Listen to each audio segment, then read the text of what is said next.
আকাশের অবস্থা ভালো না। থেমে থেমে বিদ্যুৎ চমকাচ্ছে, বাতাসের শো শো শব্দ। আশিক শুকনো ঢোক গিল, শান্ত পায়ে হেঁটে ফারুকের কাছে গিয়ে দাঁড়ালো। অস্পষ্ট গলায় বলল, আপনি এতক্ষণ কি কথা বলছিলেন? কোন পাপ, কিসের শাস্তি? ফারুকের শরীর দুলে উঠল। স্বাভাবিক গলায় বলল, সবই শুনেছ তাহলে? শুনেছি, তবে বুঝতে পারিনি। প্রথম থেকে আপনাকে অন্যরকম লাগতো।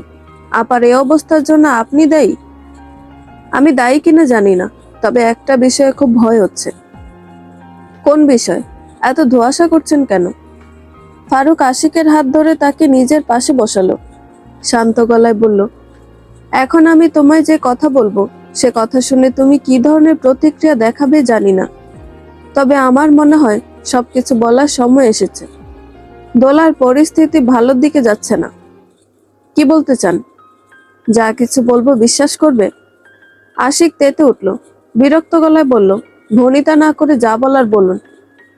ভনিতা করছি কারণ কথাগুলো সুস্থ স্বাভাবিক মানুষের পক্ষে বিশ্বাস করা খুবই কষ্টকর। আধুনিক যুগের বিজ্ঞান মনস্ক মানুষেরা এসব ধারণা বিশ্বাস করে না। তাদের কাছে এসব আষাঢ়ে গল্পের মতোই সস্তা। আমি বিশ্বাস করব, আপনি বলুন। ফারুক ছোট্ট একটা নিঃশ্বাস ফেলল, তরল গলায় বলল, মায়ের মুখে শুনেছি খুব ছোটবেলায় আমার জিন পরীর দোষ ছিল, কারণে অকারণে কাঁদতাম, ভয় পেতাম। আমাদের পুরনো যে বাড়িটা দেখেছ, ওই বাড়িতে একটা পরী বাস করত। আশিকের শরীর শিউরে উঠল, অন্যরকম গলায় বলল, বাস করত বলতে? এখন আর বাস করে না? জানি না, আমার বয়স যখন 7, তখন থেকে ওই পরী আমাকে বিয়ে করতে চাইতো। আমি প্রায়ই তাকে স্বপ্নে দেখতাম। সুশ্রী রূপের একটা মেয়ে, লম্বা চুল, চুলে রূপার কাটা পড়া। স্বপ্নে সে আমার জন্য নানান রকমের ফলমূল, মিষ্টি নিয়ে আসতো, মুখে তুলে খাইয়ে দিত। স্বপ্নগুলো এতটা স্পষ্ট ছিল যে বাস্তবের সাথে পার্থক্য করতে পারতাম না। তারপর সেই পরী কি এখনো আপনার সাথে আছে? বিয়ে করতে চায়? না, নেই। মা বাবা অনেক হুজুর কবিরাজ দেখে ওই পরীকে তাড়িয়ে দিয়েছে। সে এখন আর আমার কাছে আসতে পারে না, হয়তো আসার চেষ্টাও করে না। কিভাবে করেছে? 7 বছর বয়স থেকে আমি আলাদা ঘরে ঘুমাতাম। যখন একা থাকতাম তখন সে আমার কাছে আসতো, স্বপ্নের মধ্যে। চলে যাওয়ার পর অন্য রকমের মাতাল করা সুবাসে ঘর ভরে থাকতো। পরের ব্যাপারটা কি আপনি বুঝতে পেরেছিলেন? মা এ ব্যাপারটা খেয়াল করলো। আমার অস্বাভাবিক আচরণ দেখে সে খুব চিন্তায় পড়ে গেল। মায়ের দাদি তখন বেঁচে ছিলেন, উনি এসব ব্যাপার খুব ভালো বুঝতেন। মা দাওয়াত পাঠিয়ে তাকে আমাদের বাড়িতে আনলেন। তিনি সবকিছু দেখে শুনে বললেন, আমার ওপর পরীর আছর আছে। ছোট বয়সে এই সমস্যার সমাধান করতে না পারলে পরে আর কখনো ঠিক করা যাবে না। তারপর কি হলো? আপনার সমস্যা মিটলো? মিটলো। উনি আমাকে বেশ কয়েকটা তাবিজ দিলেন। দোয়া কালাম পড়া বালি আর জমজমের পানি একসাথে ঘরের চারপাশে রেখা টেনে দিলেন। খাওয়া দাওয়ায় নিয়ম টেনে দিলেন। এতটুকুতে সব মিটে গেল? না, এতটুকুতে সব মিটে যায়নি। প্রথম কদিন সবকিছু স্বাভাবিক ছিল। তারপর থেকে আমার অসুখ শুরু হয়। বমি, মাথা ব্যথা, খিঁচুনি। হঠাৎ হঠাৎ চিৎকার করে উঠতাম, ঘুমোতে পারতাম না। ডাক্তার কবিরাজ এসবের পেছনে ছুটে মাস 6 কাটলো। তারপরে একদিন মায়ের দাদি বললেন, তার পরিচিত কোন এক হুজুর আছে। ভদ্রলোক এতদিন মক্কায় ছিলেন।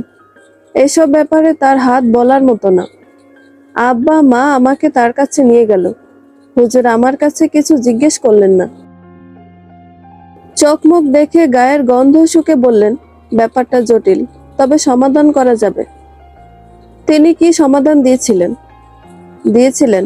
রমজান মাসের অমাবস্যার দিনে তিনি আসনে বসলেন। বললেন, রমজান মাসে শয়তান বাধা থাকে। এ সময় খারাপ জিন পরি খানিকটা দুর্বল হয়ে পড়ে। তখন তাদের বশে আনা সহজ হয়। তিনি ঠিক কি করেছিলেন আমার জানা নেই, ভালো করে মনে করতে পারি না। তবে দীর্ঘদিন আমার এই চিকিৎসা চলে। প্রতি বৃহস্পতিবার ওনার বাড়িতে গোসল করতে যেতাম। উনি আমায় কিছু নিয়মও করে দিয়েছিলেন। কি নিয়ম করে দিয়েছিলেন? রাতে ঘুমানোর আগে সূরা ফালাক, নাস ও ইখলাস পড়ে হাতের তালুতে ফু দিয়ে সারা শরীরে মাসাজ করা, ওযু করে আয়াতুল কুরসি পড়ে ঘুমানো, ঘর পরিষ্কার পরিচ্ছন্ন রাখা। সদা ওযু অবস্থায় থাকা ও 5 ওয়াক্ত নামাজ পড়া। এক যুগেরও বেশি সময় আমি এসব নিয়ম মেনে চলেছি। আর কিছু করেননি? করেছিলেন, বাড়ি বন্ধক দিয়েছিলেন। আমাদের নতুন বাড়ির নিচে নানান তাবিজ কবজ পোতা আছে। উনি আমাদের পুরনো ঘর ছেড়ে নতুন ঘর তুলতে বলেছিলেন। আশিক নিঃশ্বাস ফেলল। তার একটু ভয় ভয় করছে। চারপাশ অন্ধকার, থেমে থেমে মেঘের শব্দ। এখনো মসজিদে কেউ আসেনি। সে প্রসঙ্গ ঘুরিয়ে ফেলল। কঠিন মুখে বলল, এসব ব্যাপার আপনারা আমাদের লুকিয়েছিলেন কেন? ফারুক বলল, দেখো আশিক, এটা অনেক আগের কথা, প্রায় 20-21 বছর আগের। তাছাড়া এখন আমার কোনো সমস্যা হয় না। রাতের ঘুমের মধ্যে বাজে কোনো স্বপ্নও দেখি না। নিয়ম কানুনও মানতে হয় না। আমরা ভেবেছিলাম এই সমস্যা আর কখনো নতুন করে সৃষ্টি হবে না। তাছাড়া আজকালকার যুগে এগুলো খুব একটা বিশ্বাসযোগ্য নয়। একটা প্রশ্ন আছে। কি প্রশ্ন? আপা 2বার ভয় পেয়ে অজ্ঞান হয়ে গিয়েছিল। আপনি এই ব্যাপারটা আপার থেকে লুকিয়ে রাখার অনেক চেষ্টা করেছেন। কেন করেছেন? ওই হুজুর আমায় বলেছিলেন, বিয়ের পর আমি যেন আমার বউকে এসব ব্যাপারে জানতে না দিই। মেয়ে মানুষের কথা বলা যায় না, নানান ফ্যাকরা হতে পারে। কখনো ভয় পেলেও যেন না বলি। আমি শুধু ওনার কথা মেনেছি। আশিক দীর্ঘশ্বাস ছাড়ল। ক্লান্ত গলায় বলল, আপনার সে হুজুর বেঁচে আছে? বেঁচে থাকলে তার কাছে চলুন। ডাক্তার যাই বলুক না কেন, আমার মন বলছে আপার জিন পরীর আছর হয়েছে। তিনি বেঁচে আছেন কিনা জানি না, তবে তার বাড়ির ঠিকানা জানতাম। সেখানে গেলে হয়তো কিছু জানতে পারবো। তাহলে কাল সকালেই চলুন। দিনের বেলায় গিয়ে খোঁজ খবর করে আসব। ফারুক মাথা দোলালো। বৃষ্টি ধরে এসেছে, লোকজন মসজিদে ঢুকছে। তারা দুজনে নামাজে দাঁড়িয়ে পড়ল। দোলার অবস্থা ভালো না। খানিকক্ষণ বাদে বাদে উল্টাপাল্টা বকবক করছে। 2-1 বার চিৎকার দিয়ে উঠেছে। ডাক্তার তাকে ঘুমের ইঞ্জেকশন দিয়েছে, তবুও সে ঘুমোতে পারছে না। আহসান সাহেব চিন্তিত মুখে চেয়ারে বসে আছেন। তার সুস্থ সবল মেয়েটা কয়েকদিনের ব্যবধানে একদম নিস্তেজ হয়ে পড়েছে। মেয়ের এই সমস্যার জন্য তিনি নিজেকেই দায়ী ভাবছেন। বিয়ের কথাবার্তা চলার সময় সবুর সাহেব তাকে এই ব্যাপারে বলেছিল, তিনি গায়ে মাখেননি। 2025 সালে এসে এসব ব্যাপার অতটা গায়ে লাগেনি। এখন তিনি খুব আফসোস করছেন। খানিকক্ষণ আগে একজন মনোরোগ বিশেষজ্ঞ এসেছিলেন। সময় নিয়ে দোলার সাথে কথাবার্তা বলেছেন। ইজি মস্তিষ্কের তরঙ্গ পরীক্ষা, সিটি, এমআরআই, রক্ত, টক্সিকোলজি পরীক্ষা করতে বলেছেন। আগামীকাল সকালে দোলাকে নিয়ে তার চেম্বারে যেতে বলেছেন। সেখানে তার মনস্তাত্ত্বিক মূল্যায়ন হবে। আহসান সাহেব তার সব কথায় মাথা দুলিয়েছেন। ব্যাকুল গলায় বলেছেন, আমার মেয়েটার কি হয়েছে? এক ডাক্তার বলল সিজোফ্রেনিয়া রোগ হয়েছে। সত্যি কি তাই? ডাক্তার সাহেব বিরক্ত বোধ করেননি। শান্ত গলায় বলেছেন, অল্প কয়েকদিনের উপসর্গ দেখে সরাসরি সিজোফ্রেনিয়া বলা যায় না। সিজোফ্রেনিয়া নির্ণয়ের জন্য উপসর্গগুলো অন্তত 6 মাস ধরে থাকতে হবে, সর্বনিম্ন অন্তত 1 মাস। দোলার অবস্থাকে হঠাৎ মানসিক ভাঙন বলা যায়। অনেক সময় এটিও সিজোফ্রেনিয়ার রূপ নেয়। আপনি চিন্তা করবেন না, আল্লাহ ভরসা, আমরা ব্যাপারটা দেখব। আহসান সাহেব বেশ শিক্ষিত মানুষ, তবুও তিনি পুরোপুরিভাবে এসব কথার মানে বুঝতে পারেননি। অতিরিক্ত দুশ্চিন্তার কারণে হয়তো বুঝতে পারেননি। তিনি দীর্ঘশ্বাস ছাড়লেন। নাজমা বললেন, মেয়েটা এতক্ষণে একটু চোখ বুজেছে। আহসান সাহেব তার কথার জবাব দিলেন না, বাইরের দিকে তাকিয়ে রইলেন। নাজমা তার কাছে এগিয়ে গিয়ে বললেন, কি হলো, কথা বলছেন না কেন? কি বলবো বুঝতে পারছি না। নানান প্রশ্ন মাথায় ঘুরছে, তবে সেসবের কোনো উত্তর নেই। আমিও কিছু বুঝতে পারছি না। সবকিছু এলোমেলো অগোছালো লাগছে। ঠিক বলেছ, সবকিছু এলোমেলো হয়ে আছে। ওই হুজুর মহিলার ব্যাপারটা আমার কাছে ভালো ঠেকছে না। গোটা একটা রাত দোলার কোনো খোঁজ ছিল না। এত দূরে কিভাবে এলো সে কথাও জানা যায়নি। আমার মন বলছে এসবের সাথে ওই হুজুর মহিলার যোগ সাজস আছে। সবকিছুই তো আর আধ্যাত্মিক হতে পারে না। হতেও তো পারে। পুলিশ ওনাকে জিজ্ঞাসাবাদ করেছে, শুনেছি ওনার বাড়িতেও তল্লাশি চালিয়েছে, কিন্তু কিছু পায়নি। হবে হয়তো, কিন্তু তুমি এসব। আহসান সাহেব আর কিছু বলতে যাবেন, তার আগে দারোগা সাহেব দরজার কড়া নেড়ে কেবিনের ভেতরে ঢুকলেন। স্বাভাবিক গলায় বললেন, শিক্ষিত মানুষ হয়ে আপনারা যে কিভাবে এসব ভুল করেন বুঝতে পারি না। আহসান সাহেব উঠে দাঁড়ালেন, ব্যস্ত গলায় বললেন, কি হয়েছে, একথা বলছেন কেন? আপনাদের সেই হুজুর মহিলার বাড়িতে আজ তল্লাশি চালিয়েছে। কি পেয়েছে জানেন? তিনি উত্তেজিত গলায় বললেন, কি পেয়েছেন? মহিলা চরম মাত্রার ভণ্ড। সম্মোহন এবং কিছু বৈজ্ঞানিক কৌশল দ্বারা এতদিন মানুষকে বিভ্রান্ত করে আসছিল। আজকে সব কীর্তি ধরা পড়েছে। কি পেয়েছেন যদি একটু বলতেন। নাজমা বললেন, ওনার কথাবার্তার ধরন আলাদা, শুনতে ইচ্ছে করে। একবারের জন্য ওনাকে ভণ্ড মনে হয়নি। দারোগা সাহেব বললেন, মহিলার কাছে যারাই যেত সে তাদেরকে সম্মোহিত করত। ধীর কোমল আত্মবিশ্বাসী কণ্ঠস্বর দিয়ে কথা বলা, শান্ত নীরব ও অন্ধকারাচ্ছন্ন পরিবেশ, প্রাথমিকভাবে শরীর ও মনকে শিথিল করতে বলা, এসব কিছুই সম্মোহনের একটা অংশ। এর বাইরে ওনার বাড়ি থেকে এলএসডি পাওয়া গিয়েছে। এলএসডি কি? এক ধরনের হ্যালোসিনোজেনিক ড্রাগ। সরাসরি তরল এলএসডি পানিতে মিশিয়ে খাওয়ানো হয়। আমার মনে হয় দোলাকেও এই জিনিস খাওয়ানো হয়েছে। নাজমা কি বলবেন বুঝতে পারলেন না। দাঁত দিয়ে ঠোঁট কামড়াতে লাগলেন। তার মুখ দেখে মনে হচ্ছে তিনি এসব কথা বিশ্বাস করতে পারছেন না। দারোগা সাহেব বললেন, ডাক্তারের সাথে কথা বলেছি, আশা করছি পরীক্ষার মাধ্যমে নিশ্চিত হতে পারবো। আহসান সাহেব মাথা দোলালেন। দারোগা সাহেব তাদেরকে সুষ্ঠু তদন্তের আশ্বাস দিয়ে চলে গেলেন। সে রাতে দোলা জাগলো না, বেঘরে ঘুমিয়ে রইল। ভোরে আলো ফুটতেই তারা দুজনে বেরিয়ে পড়ল। আশিক বলল, দোলা ভাই, আমার এক বন্ধুর বাইক জোগাড় করেছে, যেখানেই যান অসুবিধা হবে না। ফারুক তার কথা জবাব দিল না, হাসলো। আশিক বলল, ওনার ঠিকানা মনে আছে তো? মনে আছে, মাকে কল দিয়ে নিশ্চিত হয়ে নিয়েছে, সমস্যা নেই। দোলা ভাই, আমি কিন্তু খুব ভালো বাইক চালাই, আপনাকে বাতাসের মতো ভাসিয়ে নিয়ে যাব। ফারুক সামান্য হাসলো। তার মন মেজাজ ভালো নেই। নানান চিন্তায় মাথার অবস্থাও খারাপ। চাকরিতে জয়েন করার হুকুম এসেছে, এভাবে দৌড়াদৌড়ি করার সময় নেই, কিন্তু না করে বা উপায় কি? সে দোলার এমন অবস্থা দেখতে পারছে না। সদ্য ফোটা ফুলের মতো সতেজ মেয়েটা মরার মতো পড়ে আছে। প্রিয় মানুষের এমন অবস্থা কি চোখে দেখা যায়? আশিক বলল, দোলা ভাই, ঠিকানা বলেন, বাইক স্টার্ট দেব। ফারুক তাকে হুজুরের ঠিকানা বলল। আকাশ মেঘলা, সূর্য ওঠেনি, চারপাশ গুমোট অন্ধকার। আশিক শান্ত ভঙ্গিতে বাইক চালাতে লাগলো।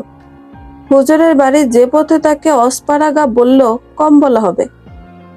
মাটির রাস্তা বৃষ্টিতে কাদা কাদা হয়ে আছে। রাস্তার দুপাশে বাঁশঝাড়। দিনে দুপুরে ঝিঝি পোকার ডাক শোনা যাচ্ছে, ব্যাঙও ডাকছে। আশিক বলল, এটা কেমন জায়গা? হুজুর মানুষ, একটু শহরের দিকে বাড়ি করবে, তা না করে হদ্দ জঙ্গলে এসে ঠাঁই জমিয়েছে। ফারুক তার কথা জবাব দিল না। হঠাৎই আশিকের মনে হলো ফারুক তার পেছনে বসা নেই। সে বাইকের গতি কমিয়ে পেছনে তাকালো। সত্যিই ফারুক নেই, কিন্তু সে কোথায় গেল? চলন্ত বাইক থেকে পড়ে গেলে তো টের পাওয়ার কথা। আশিক বাইক থামিয়ে তাকে ডাকতে শুরু করলো। জায়গাটা একদমই শুনশান, কেউ কোথাও নেই। বাঁশপাতার সরসর শব্দ হচ্ছে, ঝিরিঝিরি বৃষ্টির সাথে হালকা বাতাস বইছে। হঠাৎই তার গা ছমছম করতে লাগলো। সে শুকনো ঢোক গিলে বাইকে উঠল। বাইক ঘুরিয়ে স্টার্ট দিতে চাইলো। কি, বাইক স্টার্ট হচ্ছে না। তার কপালে বিন্দু বিন্দু ঘাম জমতে শুরু করেছে। সে এলোমেলো হাতে কপাল মুছল। সে শান্ত ভঙ্গিতে হাঁটু গেড়ে বসলো। দু হাতে মাথা চেপে ধরে লম্বা শ্বাস নিল। বিড়বিড় করে বলল, কোথায় এসে ফাঁসলাম? জায়গাটা এমন শুনশান যে মানুষ তো অনেক দূরের ব্যাপার, একটা বিড়াল কুকুরের দেখা পর্যন্ত নেই। বাইকের অবস্থাও বেশি ভালো না। আশিক দীর্ঘশ্বাস ছাড়ল। হাতে ভর দিয়ে ক্লান্ত ভঙ্গিতে উঠে দাঁড়ালো। তার মাথা ঝিমঝিম করছে। নিজেকে খুব অসহায় লাগছে।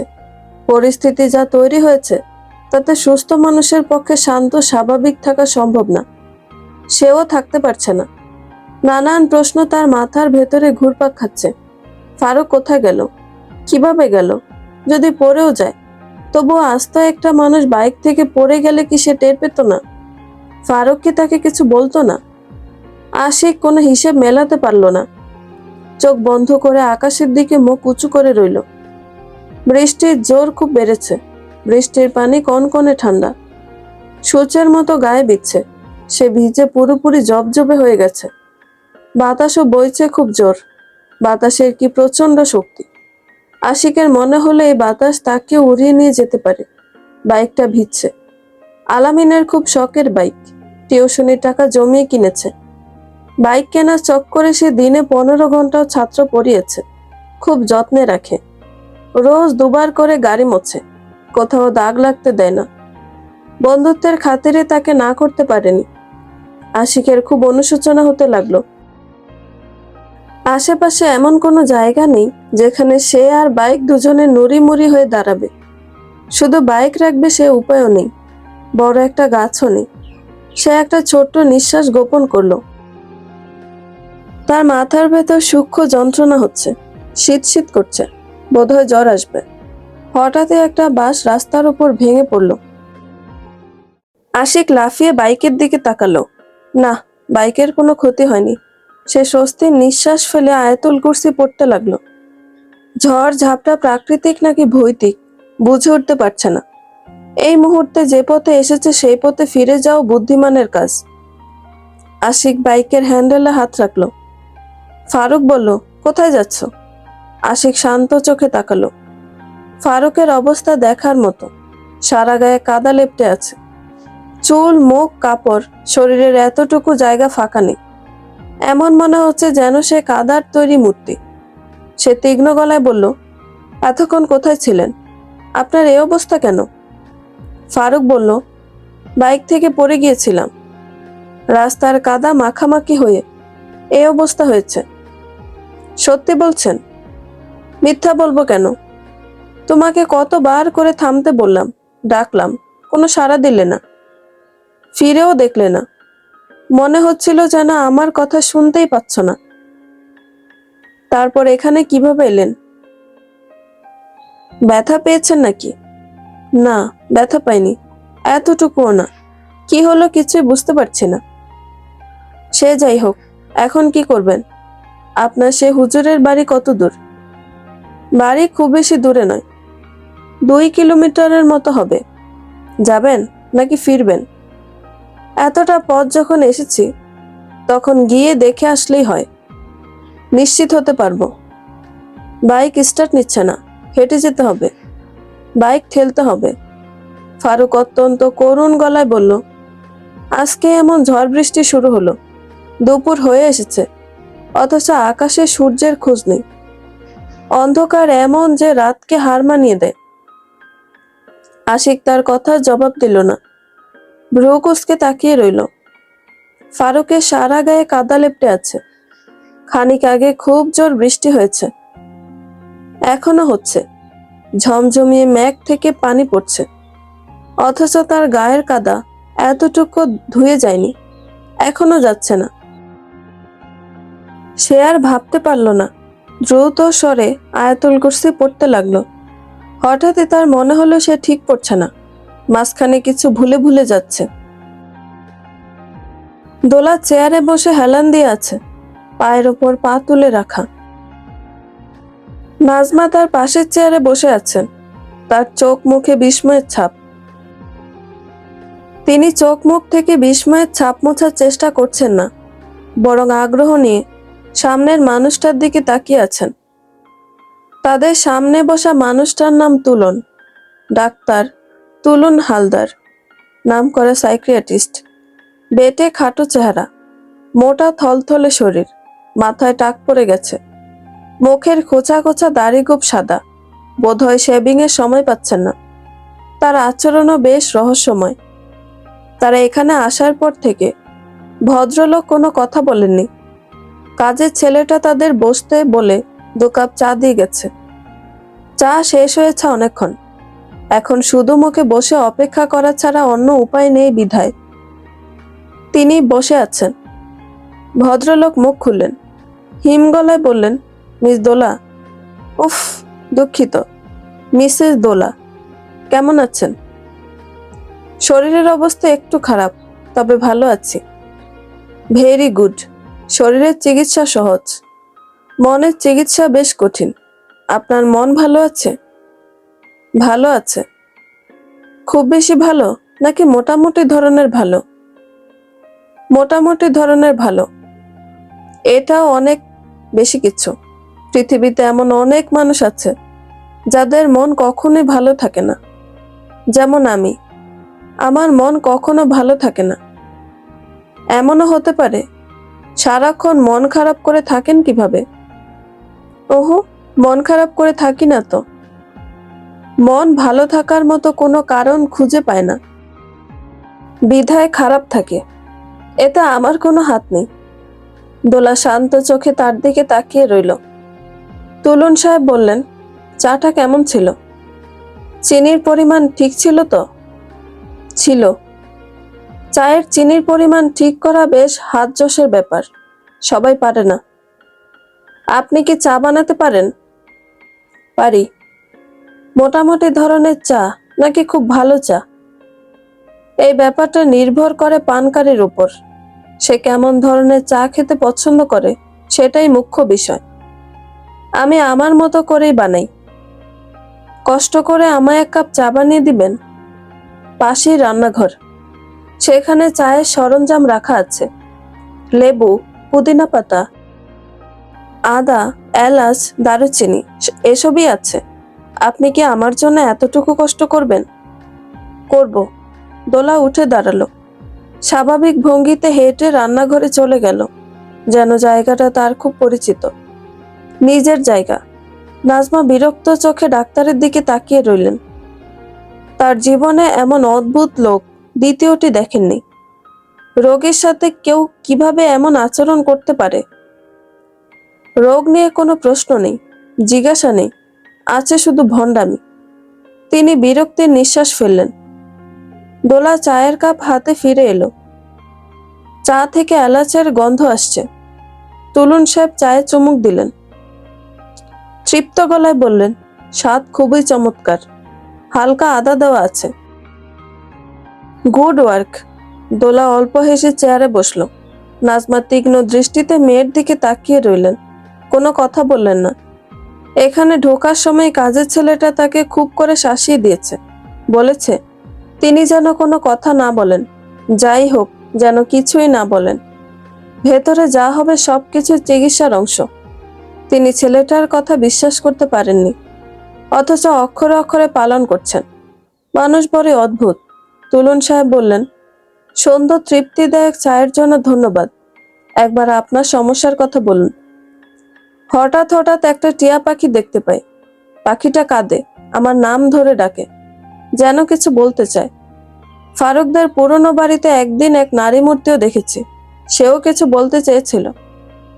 আপনার স্বামীর সাথে মানে বলতে চাইছি, ফারুকের সাথে আপনার সম্পর্ক কেমন? স্বাভাবিক স্বামী স্ত্রীর মতো? জি, স্বাভাবিক। কথাটা বলতে গিয়ে দোলা একটু লজ্জা পেয়ে গেল, আর চোখে মায়ের দিকে তাকিয়ে মাথা নিচু করে ফেলল। তুলন সাহেব বললেন, ফারুক সাহেবের প্রেমিকা আছে, অথবা ছিল কি? ছিল না, তবে শুনেছি ছোটবেলায় সে কোনো এক পরীকে বিয়ে করতে চাইতো। বিশ্বাস করেছেন? করেছি। শুনেছি পরীরা খুব সুন্দরী হয়, চোখে দেখার সৌভাগ্য হয়নি। ফারুক সাহেবের হয়েছিল? জানি না, সে আমায় কিছু বলেনি। তা বেশ ভালো। মেয়েরা তাদের স্বামীর পাশে মেয়ে জাতির ছায়াও সহ্য করতে পারে না, সেখানে পরী তো এক সুন্দরী নারী জাতি। আর কিছু বলতে চান? চাই। শুনেছি এক রাতের জন্য আপনি নিখোঁজ ছিলেন। কোথায় গিয়েছিলেন, কিছু মনে আছে? দোলা ঠোঁট কামড়ে খানিকক্ষণ ভাবল, মাথা দুলিয়ে বলল, না, আমার কিছু মনে নেই। শেষবার একটা ঘরের মধ্যে ছিলাম, সেখানে মিষ্টি গন্ধ ছড়িয়েছিল, ঘোর লেগে যাওয়ার মতো মিষ্টি। তারপর যখন চোখ খুললেন তখন কোথায় ছিলেন? কাদার মধ্যে পড়েছিলাম, একটা মেয়ে আমার দিকে হাত বাড়িয়ে দিয়েছিল। তুলন সাহেব দীর্ঘক্ষণ ধরে কথাবার্তা চালিয়ে গেলেন। তাদের কথা ক্রমশ প্রাসঙ্গিক হতে লাগলো। নাজমা বিরক্তি ঝেড়ে স্বাভাবিক হয়ে বসে রইলেন। হুজুরের বাড়ির সামনে সারি সারি তাল গাছ লাগানো, বেশ কয়েকটা নিম গাছও আছে। দু-চারটে তুলসী গাছও দেখা যায়। আশিক বাইক নিয়েই বাড়ির ভেতরে ঢুকলো। এখানে বৃষ্টি নেই, ভেজা মাটির গন্ধ নেই, রোদ উঠেছে। আশিক বলল, এদিকে কি বৃষ্টি হয়নি? ফারুক মাথা দোলালো, সে কিছু জানে না।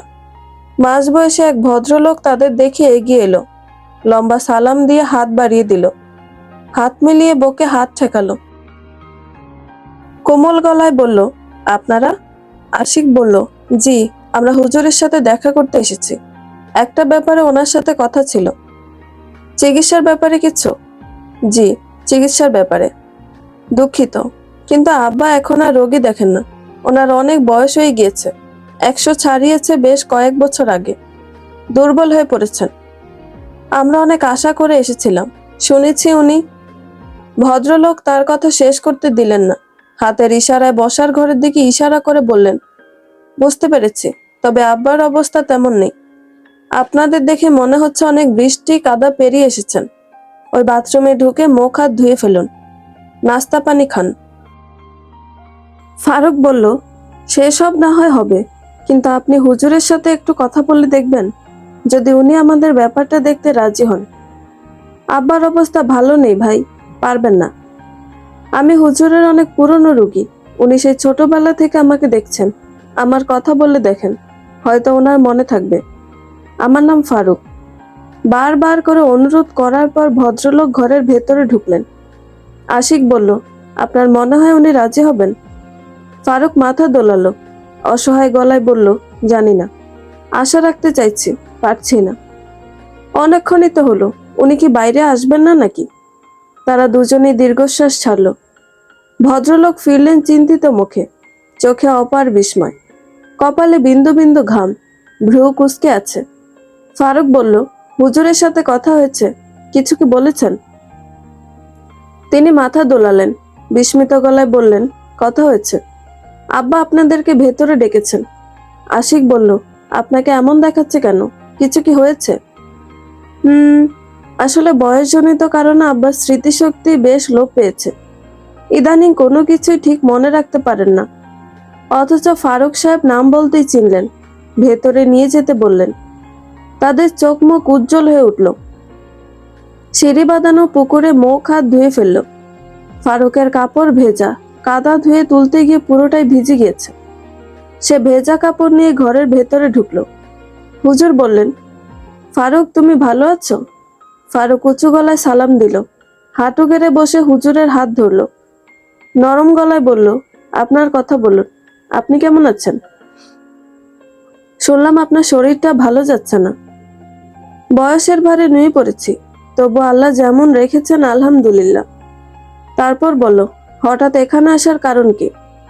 ফারুক একটু লজ্জা পেয়ে গেল। এই মানুষটা একসময় দিনরাত এক করে তার সেবা করেছে, তাকে সুস্থ করতে কোনো চেষ্টায় বাদ রাখেনি। অথচ সুস্থ হবার পর সে আর তার কথা মনে রাখেনি, খোঁজ খবর করেনি। হুজুর অল্প হাসলেন, অসম্ভব কোমল গলায় বললেন, বিব্রত হতে হবে না। প্রয়োজন ফুরালে আদম সন্তান অন্যকে খুব একটা মনে রাখে না, এটাই মাটির ধর্ম। তুমি তোমার সমস্যার কথা বলো। কয়েকদিন আগে আমার বিয়ে হয়েছে। আমার স্ত্রীর নাম দোলা, খুব ভালো মেয়ে। বিয়ের পর থেকে হঠাৎ হঠাৎ খুব ভয় পাচ্ছে, মাঝে মধ্যে অজ্ঞান হয়ে যাচ্ছে। সে নাকি কাউকে দেখতে পাচ্ছে। এসব সমস্যা গুরুতর নয়, আল্লাহ চাইলে ঠিক হয়ে যাবে, অতিরিক্ত চিন্তা করো না। আপনি আমার স্ত্রীর চিকিৎসা করতে পারবেন? কেন এমন হচ্ছে বলতে পারবেন? অনেকদিন হলো এসব কাজ ছেড়ে দিয়েছি, তবুও তোমার প্রতি এক বিশেষ দুর্বলতা আছে। কাজটা আমি করব, তার জন্য আমার তোমার স্ত্রীর সাথে কথা বলতে হবে। নিয়মিত পর্যবেক্ষণের পর সবকিছু বুঝতে পারবো। আপনি বলে দোলাকে আপনার কাছে নিয়ে আসতে পারবো। এখনই সেসবের প্রয়োজন নেই, আগে কিছু টোটকা দিয়ে দেখি, কাজ না হলে নিয়ে আসবে। ফারুক মাথা দোলালো। আশিক বলল, হুজুর, কিছু মনে না করলে একটা প্রশ্ন করি? বলো বাবা, কি জানতে চাও? আপনার বাড়ির সামনে সারি সারি তাল গাছ দেখলাম, নিম গাছ, তুলসী গাছও আছে। এগুলো কি খারাপ শক্তি আটকাতে কাজে লাগে? পরিপূর্ণ সুরক্ষা আসে আল্লাহর জিকির, দোয়া এবং কোরআন তিলাওয়াত দ্বারা। বৈজ্ঞানিক ব্যাখ্যায় উপকারিতা আছে বিধায়। নিম আর তুলসী গাছ লাগিয়েছে, তাল গাছগুলো আমার জন্মের আগে। আশিক মেকি হেসে ফারুকের দিকে তাকালো। ফারুক মুখ শুকনো করে রেখেছে। হুজুর লাঠিতে ভর দিয়ে উঠে দাঁড়ালেন, ছেলের দিকে তাকিয়ে ইশারা করলেন। দরজার তালা খুলে গেল। বহুদিন বাদে এই ঘরের দরজা খুলল। হুজুর বললেন, একটা সময় দিনের বেশিরভাগ সময় এখানেই থাকতাম। এখন দেখো, সবকিছুতে ধুলো পড়ে গেছে। আশিক বলল, হুজুর, আপনি জিন পরি বন্দি করে রাখেন? বলতে চাইছি, এখানে আছে নাকি? হুজুর হাসলেন, অন্যরকম গলায় বললেন, কাজ ছেড়ে দিয়েছি। তাছাড়া কারো স্বাধীনতা কেড়ে নেওয়ার অধিকার আমার নেই। কখনো এই কাজ করিনি। হুজুর ধুলো ঝেড়ে বিছানার উপর উঠে বসলেন। পুরনো বই খাতা বের করে কিসব লিখতে শুরু করলেন। ফারুক বলল, হুজুর, আপনার এখানে আসার পথে আমাদের সাথে বেশ কিছু অদ্ভুত ঘটনা ঘটেছে। এসবের কি কোনো ব্যাখ্যা আছে? কি ঘটেছে? বাসঝাড় রাস্তায় কিছু হয়েছে নাকি? আশিক চমকে ফারুকের দিকে তাকালো। ফারুক শুকনো ঢোক গিলে বলল, জি, ওই পথে ঢোকার পর থেকে শুরু হয়েছে। বলো, কি হয়েছে? মোটরসাইকেলে আসছিলাম, হঠাৎই উড়ে গিয়ে রাস্তার কাদায় পড়লাম। একটুও ব্যথা পাইনি। মনে হচ্ছিল কেউ বা কারা হাতে তুলে নিয়ে রাখলো, খুব যত্নের সাথেই রাখলো। রাস্তায় ঢোকার মুখে কুকুর, বিড়াল, সাপ খোপ কিছু দেখেছিলে নাকি? দেখেছি, দুটো সাপ দেখেছি। রাস্তার উপর দিয়ে ঝোপের ভেতরে চলে গেল। একটা কুকুর খুব ঘেউ ঘেউ করছিল, ভেবেছিলাম সাপ দেখে অমন ঘেউ ঘেউ করছে। হুজুর আশিকের দিকে তাকালেন, সহজ গলায় বললেন, তুমি কি কিছু দেখেছ? আশিক তাকে সব খুলে বলল। হুজুর বললেন, ওই পথটার খুব কেলেঙ্কারি আছে, জিনের পথ নামে পরিচিত। লোকে ওটাকে কোকাফ শহরও বলে। রাত দিন কোনো সময় ওই পথে যাতায়াত করা উচিত না। বছর 6 আগে থেকে এই সমস্যা শুরু হয়েছে। ভয় পেয়ে গ্রামের বেশ কয়েকজন মানুষ মারা গিয়েছে। বলতে চাইছেন? ঠিক বুঝেছ, তোমাদের সাথে যা কিছু হয়েছে সবটাই ওদের কীর্তি। আয়াতুল কুরসি পড়েছিলে বিধায় তেমন সুবিধা করতে পারেনি। আপনারা কোন পথ দিয়ে যাতায়াত করেন? এই পাশ দিয়ে রাস্তা আছে, ওখান থেকেই সবাই যাওয়া আসা করে। গ্রামের সবাই জানে। নতুন যারা আসে তাদের জন্য অসুবিধা না হয় সেজন্য পথের সামনে সাইনবোর্ড টানানো ছিল। মাস 6 আগে শহর থেকে কিছু লোক এসে খুলে ফেলেছে, বলেছে এসব কুসংস্কারের কোনো মানে নেই। তারপর আর কেউ কিছু করেনি। আশিক বলল, আমার তখনই সন্দেহ হয়েছিল। বৃষ্টি হচ্ছে, অথচ দুলা ভাইয়ের গায়ের কাদা যেমন তেমনই, একটু ধুয়ে যাচ্ছে না। দাঁতে দাঁত কামড়ে আয়াতুল কুরসি পড়ে গিয়েছি। সঠিক সময়ে সঠিক কাজ করেছ। তুমি বেশ বুদ্ধিমান। আর একটা কথা, তাবিজ, গাছ বা অন্য কিছুতে শিরকীয় ভরসা রাখা সম্পূর্ণ নিষিদ্ধ। শুধুমাত্র আল্লাহর ওপর তাওয়াক্কুল করতে হয়। তারা দুজনে ডানে বামে মাথা দোলাতে লাগলো। হুজুর সময় নিয়ে বেশ কয়েকটা কাগজ লিখলেন। ছেলেকে দিয়ে 3 ধরনের পানি এনে মিলাতে লাগলেন। ফারুক বলল, এখানে কি কি পানি আছে? সাধারণ পানি, সেটা সচরাচর পান করা হয়। জমজম কূপের পানি আর বৃষ্টির পানি, এগুলো মিশিয়ে পরে দিচ্ছে। তোমার স্ত্রীকে দেবে, তার চোখ মুখে ছড়িয়ে দেবে। ঠিক আছে? আবার কোনো নিয়ম নেই তো? নিয়ম আছে। এই ছোট বোতলের পানি ঘুমের সময় মুখে ছিটিয়ে দেবে। জিন পরে সমস্যা থাকলে এই পানি ছিটিয়ে দিলে ঘুম ভাঙবে না, আগের মতোই ঘুমোবে এবং ঠিক 1 ঘন্টা ঘুমোবে। এই ব্যাপারটা খেয়াল রাখবে। বাকি 2 বোতল কি করব? এটা জমজমের পানি, 3 বেলা নিয়ম করে খাওয়াবে। এটা মেশানো পানি, আসলটা পেলে ওটাই খাওয়াবে। এই বোতল দিয়ে গোসল করবে। কাগজগুলো? এগুলো পুড়িয়ে নাকের কাছে ধোয়া দেবে। হুজুর সবকিছুর নিয়ম বলে দিলেন। কখন কি করতে হবে সে কথাও বললেন। কি ফলাফল হয় তাও লিখে রাখতে বললেন। তারা দুজনে স্বস্তির নিঃশ্বাস ফেলল। হুজুরের কথাবার্তা শুনে মনে হচ্ছে এবার এক বিহিত হয়েই যাবে। তিনি তাদের দুজনের মাথায়ও ফু দিয়ে দিলেন। পানি পরে দিয়ে পান করতে বললেন। দোলা হাসপাতালের বিছানায় বসে আছে। মুখের সামনে গল্পের বই খুলে রেখেছে। আহসান সাহেব তীক্ষ্ণ দৃষ্টিতে মেয়ের দিকে তাকিয়ে আছেন। চোখ মুখে অসহায়ত্ব। তার খুব খারাপ লাগছে। মেয়ের জন্য বুক পুড়ছে।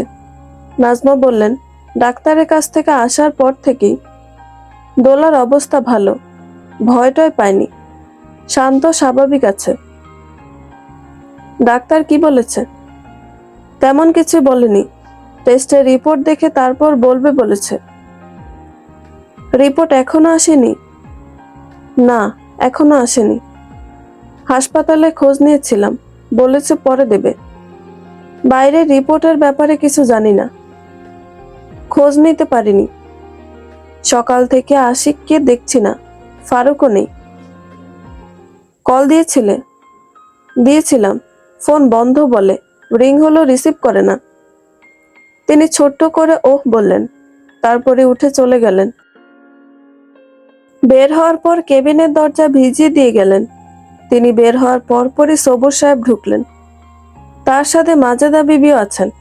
মাজেদা বিবি বললেন, এত কিছু ঘটলো, আমাদেরকে জানানোর এতটুকু প্রয়োজন মনে করলেন না? নাজমা লজ্জিত গলায় বললেন, বুঝতেই তো পারছেন, মেয়েকে নিয়ে কেমন দৌড়াদৌড়ির উপর আছি, কাউকে কিছু বলতে পারিনি। আপনাদেরও আলাদা করে বলা হয়নি। আমরা ভেবেছিলাম ফারুক আপনাদের জানাবে। মাজেদা বিবি কিছু বলতে যাচ্ছিলেন, সবুর সাহেব তাকে থামিয়ে দিলেন। নরম গলায় বললেন, এসব কথা থাক, দোলা মায়ের এখন কি অবস্থা? দোলা বইয়ের পাতায় ডুবে গিয়েছিল। হুড়মুড়িয়ে উঠে ব্যস্ত গলায় বলল, আপনারা কখন এলেন? আসসালামু আলাইকুম। তিনি হেসে সালামের জবাব দিলেন। মাজেদা বিবি বিছানায় বসলেন। বাইক ঠিক হয়ে গিয়েছে, আগের মতোই চলছে, বরং আগের চেয়ে ঢের ভালো চলছে। আশিকের মনটা এখন ভালো, আমানত ভালোভাবে ফেরত দিতে পারবে। আজকে ঠিকভাবে ফেরত দিতে পারলে পরের দিন চাইলে দেওয়ার সম্ভাবনা থাকবে। বন্ধু হিসেবে আলামিনের তুলনা হয় না, একটুও না।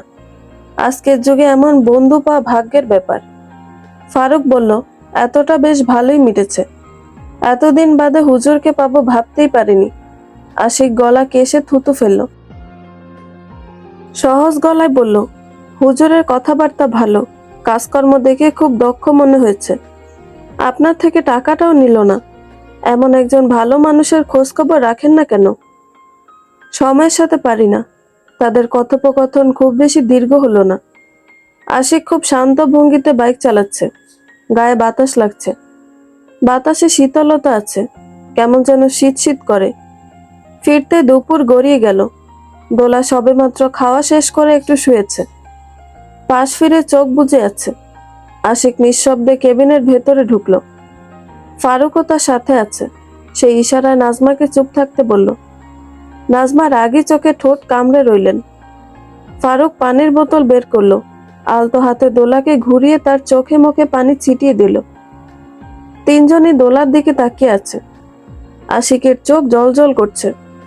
দোলার ঘুম কি ভাঙবে, নাকি সে আরো 1 ঘন্টা ঘুমোবে? বিছানার চাদর সাদা রঙের, সাদা চাদরে কালো চুল ছড়িয়ে আছে। চুলের মাঝের মুখটা মায়াময় আকর্ষণীয়। ফারুক মায়াময় মুখে দ্বিতীয়বারের মতো পানি ছিটিয়ে দিল। দোলা নড়ল না, চোখের পলক ফেলল না, শান্ত ভঙ্গিতে ঘুমিয়ে রইল। আশিক বলল, দোলা ভাই, ব্যাপারটা ভালো ঠেকছে না, আপনার কি মনে হয়? ফারুক তার কথার জবাব দিল না। বিছানার এক প্রান্তে জড়সড় হয়ে ঘুমিয়ে থাকা মেয়েটির দিকে অবাক হয়ে তাকিয়ে রইল। তার চোখ জোড়া জলজল করছে। আশিক বলল, আর একবার চেষ্টা করে দেখবেন নাকি? ঘড়ি দেখো, ঠিক সময়টা মনে রাখতে হবে। সে ঘড়ি দেখল। ফারুক খুব যত্ন নিয়ে দোলার মুখে পানি ছিটিয়ে দিল। এবার বেশ অনেকটা পানি ছিটিয়েছে। দোলা হুড়মুড় করে বিছানায় উঠে বসলো। ভীতু গলায় বলল, কি হয়েছে? মুখে পানি দিচ্ছেন কেন? ফারুক বলল, তেমন কিছু না, অনেকক্ষণ থেকে ডাকছি, উঠছিলে না, তাই। উঠছি না বিদায় পানি ছিটিয়ে দিবেন? এটা কি ধরনের কাজ? ফারুক কিছু বলল না, মাথা নিচু করে রইল। নাজমা বললেন, থাক, তুই আর রাগ করিস না, জামাই কি বলে শুনে দেখ। দোলা তার কথা শুনল না, উল্টো দিকে ফিরে শুয়ে পড়ল। আশিক বলল, আপার কিছু বলতে হবে না, শুয়ে থাকুক। দোলা ভাই, আপনি আমার সাথে আসেন, বাইরে গিয়ে চা খেয়ে আসি। চায়ের দোকানের পরিবেশ পরিপাটি করে গোছানো, ছিমছাম ভাব, কোথাও একটুকু ময়লা আবর্জনা নেই। বেঞ্চের পাশে পরিষ্কার গামছা ঝোলানো আছে। ফারুক বলল, দুধ চা বলি? আপনার ইচ্ছে হলে বলুন, তবে আমারটা লাল চা, লাল চা ছাড়া তৃপ্তি পাই না। কিছু বলবে? বেশ অনেক দিন থেকে একটা প্রশ্ন আমার মাথায় ঘুরপাক খাচ্ছে, জিজ্ঞেস করব করে আর বলা হয়ে ওঠেনি। কি কথা জানতে চাইছো? আশিক অত্যন্ত স্বাভাবিক গলায় বলল, আপনি আপাকে মিথ্যে কথা বলেন কেন? এই ব্যাপারটা আমি প্রথম দিন থেকেই দেখছি। কি দেখছো তুমি? একটু আগেও তো আপনি মিথ্যে কথা বললেন, বললেন আপনি অনেকক্ষণ থেকে আপাকে ডাকছেন। সত্যিটা না বলুন, মিথ্যে বলা কি উচিত হয়েছে? আর কি বলতাম জানি না। আর কিছু বলবে? আপনাদের বিয়ের পরের দিনের কথা মনে আছে? ওই আলু পরোটা আর কষা মাংসের প্রসঙ্গ, ওটা আপনি বাজার থেকে কিনে এনেছিলেন, অথচ আপাকে বলেছেন আপনি নিজে তার জন্য রান্না করেছেন। দোলাকে ইমপ্রেস করতে এমনটা করেছিলাম। আশা করি বউয়ের মন জয়ের চেষ্টা করা দোষের কিছু না। দোষের হবে কেন? কাজটা ভালো, পদ্ধতিটা ভুল। মিথ্যে বলে আপনি মানুষের মন জয় করতে পারবেন ঠিকই, তবে সাময়িকভাবে। আপনার মিথ্যে ধরা পড়ে গেলে বিপরীত পাশের মানুষটার বিশ্বাস ভেঙে যাবে। ভালোবাসাহীন জীবন পার করা যায়, এক ছাদের নিচে থাকা যায়, কিন্তু বিশ্বাস হারিয়ে গেলে তা আর কখনোই ঠিক করা যায় না। ফারুক তার কথা জবাব দিল না, থমথমে মুখে চায়ের কাপে চুমুক দিল। চায়ের স্বাদ পাওয়া যাচ্ছে না। চিনি দুধ দিয়ে মিষ্টি দই করে রেখেছে। সে দীর্ঘশ্বাস ফেলে কাপ সরিয়ে রাখলো। নরম গলায় বলল, দোলার ব্যাপারে কি বুঝলে? 3 বার পানি ছিটানোর পর ঘুম ভেঙেছে। বুঝতে পারছি না, হুজুর এই ব্যাপারটা সেভাবে বলেও দেননি। বাকি নিয়ম মেনে দেখি কি হয়, তারপর আবার ওনার কাছে যাব। আকাশ পরিষ্কার, মেঘ কেটে গিয়ে রোদ উঠেছে। দোকানের সামনে রোদ এসে পড়ছে। ফারুক এগিয়ে গিয়ে রোদে দাঁড়ালো। ক্ষীণ গলায় বলল, শীত শীত করছে, বোধহয় জ্বর আসবে। নাজমা ভ্রু কুঁচকে আশিকের দিকে তাকিয়ে আছেন, তার চোখ মুখ দ্বিধা এবং অবিশ্বাসের ছাপ। আশিক বলল, মা, তুমি কি আমার কথা বিশ্বাস করতে পারছো না? বিশ্বাস করছি, কিন্তু এতে কাজ হবে তো? পানির ব্যাপারটা যখন ঠিক হয়েছে, বাকিগুলো হবে। আর কি করতে হবে? আশিক তাকে গোটা ব্যাপারটা বুঝিয়ে বলল। দোলার ঘুম ভাঙল সন্ধ্যার পর। তার শরীরের অবস্থা বেশ ভালো, মনের ভেতরে হালকা ফুর্তি নেচে বেড়াচ্ছে। সে আড়মোড়া ভেঙে বিছানায় উঠে বসলো। উজ্জ্বল গলায় বলল, মা, আমায় কিছু খেতে দেবে? খুব খিদে পেয়েছে। নাজমা আম কেটে মেয়ের সামনে দিলেন। কোমল গলায় বললেন, আশিক ফারুক ওরা দুজনে এক হুজুরের কাছে গিয়েছিল, তোর জন্য কি সব তাবিজ কবজ নিয়ে এসেছে। তখন এর ওই পানিটাও পড়া ছিল। ও আচ্ছা, মন খারাপ করলি নাকি? না মা, মন খারাপ করিনি। এই সমস্যা থেকে বের হব কিভাবে সেটাই ভাবছি। আল্লাহ চাইলে খুব তাড়াতাড়ি সব ঠিক হয়ে যাবে। 2 ধরনের চিকিৎসা চলছে, একটা না হয় একটাই তো কাজ হবে। জানি না মা, বুঝতে পারছি না। রাতে খাওয়া শেষে ফারুক কেবিনের দরজা লাগিয়ে দিল। আশিক বলল, হাসপাতালের ভেতরে এসব করা কি ঠিক হবে? নাজমা বললেন, কি এমন করছি? তাছাড়া দরজা লাগানো থাকলে ওদের কেউ টের পাবে না। জামাই বাবা, তুমি শুরু করো। ফারুক তাবিজের কাগজে আগুন ধরালো, হালকা মিষ্টি গন্ধ ছড়িয়ে পড়লো কেবিন জুড়ে। নাজমা বেগম আঁচল দিয়ে নিজের নাক মুখ চেপে ধরলেন। চিন্তিত গলায় বললেন, কি হয় আল্লাহ ভালো জানে। দোলা চোখ বন্ধ করে রইল, একদম স্বাভাবিকই রইল, তেমন কিছু করলো না। আশিক বলল, মনে হচ্ছে জিনপরির ব্যাপার না, এমনি কিছু হয়েছে। তার কথা শেষ হবার আগে ঝমঝমিয়ে বৃষ্টি নামলো। মেঘের তীব্র গর্জনে দোলার শরীর কেঁপে উঠল। ফারুককে জড়িয়ে ধরে বলল, আমার খুব ভয় করছে, সত্যিই খুব ভয় করছে, বুক কাঁপছে। আশিক ভীতু চোখে ফারুকের দিকে তাকালো। ফারুক দোলার মাথায় হাত বুলিয়ে দিতে দিতে বলল, কিছু হয়নি, চোখ বন্ধ করো, আয়াতুল কুরসি পড়ে বকে ফু দাও। দোলা আয়াতুল কুরসি পড়তে শুরু করলো। সত্যিই তার খুব খারাপ লাগছে, হঠাৎই তীব্র ভয় জেঁকে বসেছে। আশিক বলল, দোলা ভাই, আপনি কি বুঝতে পারলেন? আমি কিন্তু কিছুই বুঝলাম না। 3বার পানি ছিটানোর পর ঘুম ভাঙলো।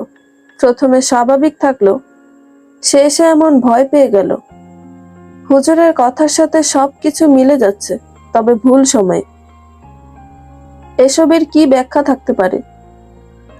আমি জানি না, বুঝতে পারছি না। তোলাকে নিয়ে কাল হুজুরের কাছে যাব, সরাসরি কথা বলে দেখব। অপেক্ষার রাত বেশ দীর্ঘ, সময় কাটে না, প্রহর থেমে থাকে। মনে হয় যেন সবকিছু এক জায়গায় আটকে গিয়েছে। ফারুকের বেলায়ও তেমনটা হয়েছে। রাত যেন শেষই হচ্ছে না। তারপর আবার তার চোখে ঘুম নেই, চিন্তা ভাবনা এলোমেলো হয়ে আছে। বিরক্তিকর, সত্যি খুবই বিরক্তিকর এবং যন্ত্রণাদায়ক। হুজুর খাটের উপর পা তুলে বসেছেন।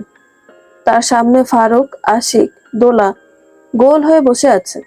নাজমাও আছেন, তবে তিনি একপাশে সরে দাঁড়িয়েছেন। হুজুর কিসব বই পড়ছেন। মাঝে মধ্যে ফারুকের দিকে তাকিয়ে 2-1টা প্রশ্ন করছেন। নাজমা বললেন, হুজুর সাহেব তো কিছু বলছেন না। হুজুর শান্ত চোখে আশিকের দিকে তাকালেন। গভীর দৃষ্টি, চোখের ভাষা পড়া যায় না, তবুও সে বুঝলো। মায়ের দিকে তাকিয়ে ইশারায় তাকে চুপ থাকতে বলল। হুজুর বললেন, ফারুক, তোমার স্ত্রীকে দাগ কাটা জায়গাটার মধ্যে গিয়ে বসতে বলো। পশ্চিম দিকে ফিরে বসবে, বসার আগে বিসমিল্লাহ পড়বে। দোলা তার কথা মতো কাজ করলো। তিনি একটা গ্লাসের পানিতে ক্রমাগত ফু দিতে লাগলেন। মিহি সুরে কোরআন তেলাওয়াত করতে লাগলেন। ঘরে জানালা দরজা ভেজানো, আবছা অন্ধকার। দোলা ঠায় দাঁড়িয়ে রইল। মিনিট 20 দাঁড়িয়ে থাকার পর হুজুর তাকে বসতে বললেন। ফারুকের হাতে একটা পানির পাত্র দিয়ে বললেন, তুমি এই পাত্রটা ধরে রাখবে, এমন ভাবে ধরবে যেন এতে তোমার স্ত্রীর মুখ দেখতে পারো। ফারুক দোলার কাছে গিয়ে দাঁড়ালো। হুজুর বললেন, যদি পানিতে প্রতিবিম্ব দেখতে না পাও তাহলে কথা বলবে, নয়তো চুপ করে থাকবে। দোলা, আপনি গায়ের ভেতরে জ্বালা পোড়া হলে বলবেন। তারা দুজনে মাথা দোলালো। ঘন্টা 2 দেখাশোনার পর হুজুর বললেন, ফারুক, তোমার স্ত্রীর জিনপরির আচ্ছন্ন নেই, সেসবের কোনো লক্ষণ দেখছি না, নিশ্চিত থাকতে পারো। ফারুক বলল, হুজুর, আপনি সত্যি বলছেন? সত্যি দোলার এসবের সমস্যা নেই? তাহলে ওর ভয়ের কারণ কি? কেন এমন আচরণ করে? এটা তো আমি বলতে পারবো না, তবে জিনপরির আচ্ছন্ন নেই, সবকিছু খুব ভালো করে খুঁটিয়ে দেখে বলেছি। পরে কখনো পরীর কোনো সমস্যা হবে না তো? বলতে চাইছি, আমার সাথের পরীটা যদি কিছু করে বা করতে চায়, সেই পরী আর তোমার পেছনে নেই, অনেক আগেই সে নিজের শহরে চলে গিয়েছে। এই জন্যই তুমি এতটা স্বাভাবিক জীবন কাটাতে পারো। ফারুক স্বস্তির নিঃশ্বাস ফেলল। আশিক বলল, যাক বাবা, নিশ্চিত হতে পারলাম। অবশেষে ঘাট থেকে একটা বোঝা নেমে গেল। নাজমা মায়া ভরা চোখে দোলার দিকে তাকিয়ে আছেন।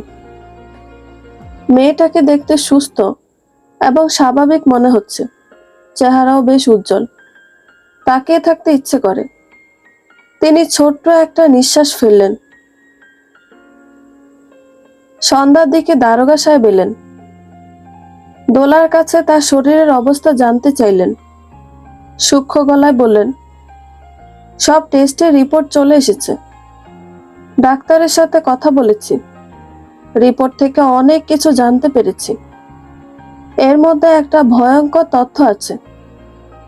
সকলে মুখ চাওয়াচাই করলো। ফারুক বলল, কি পেয়েছেন?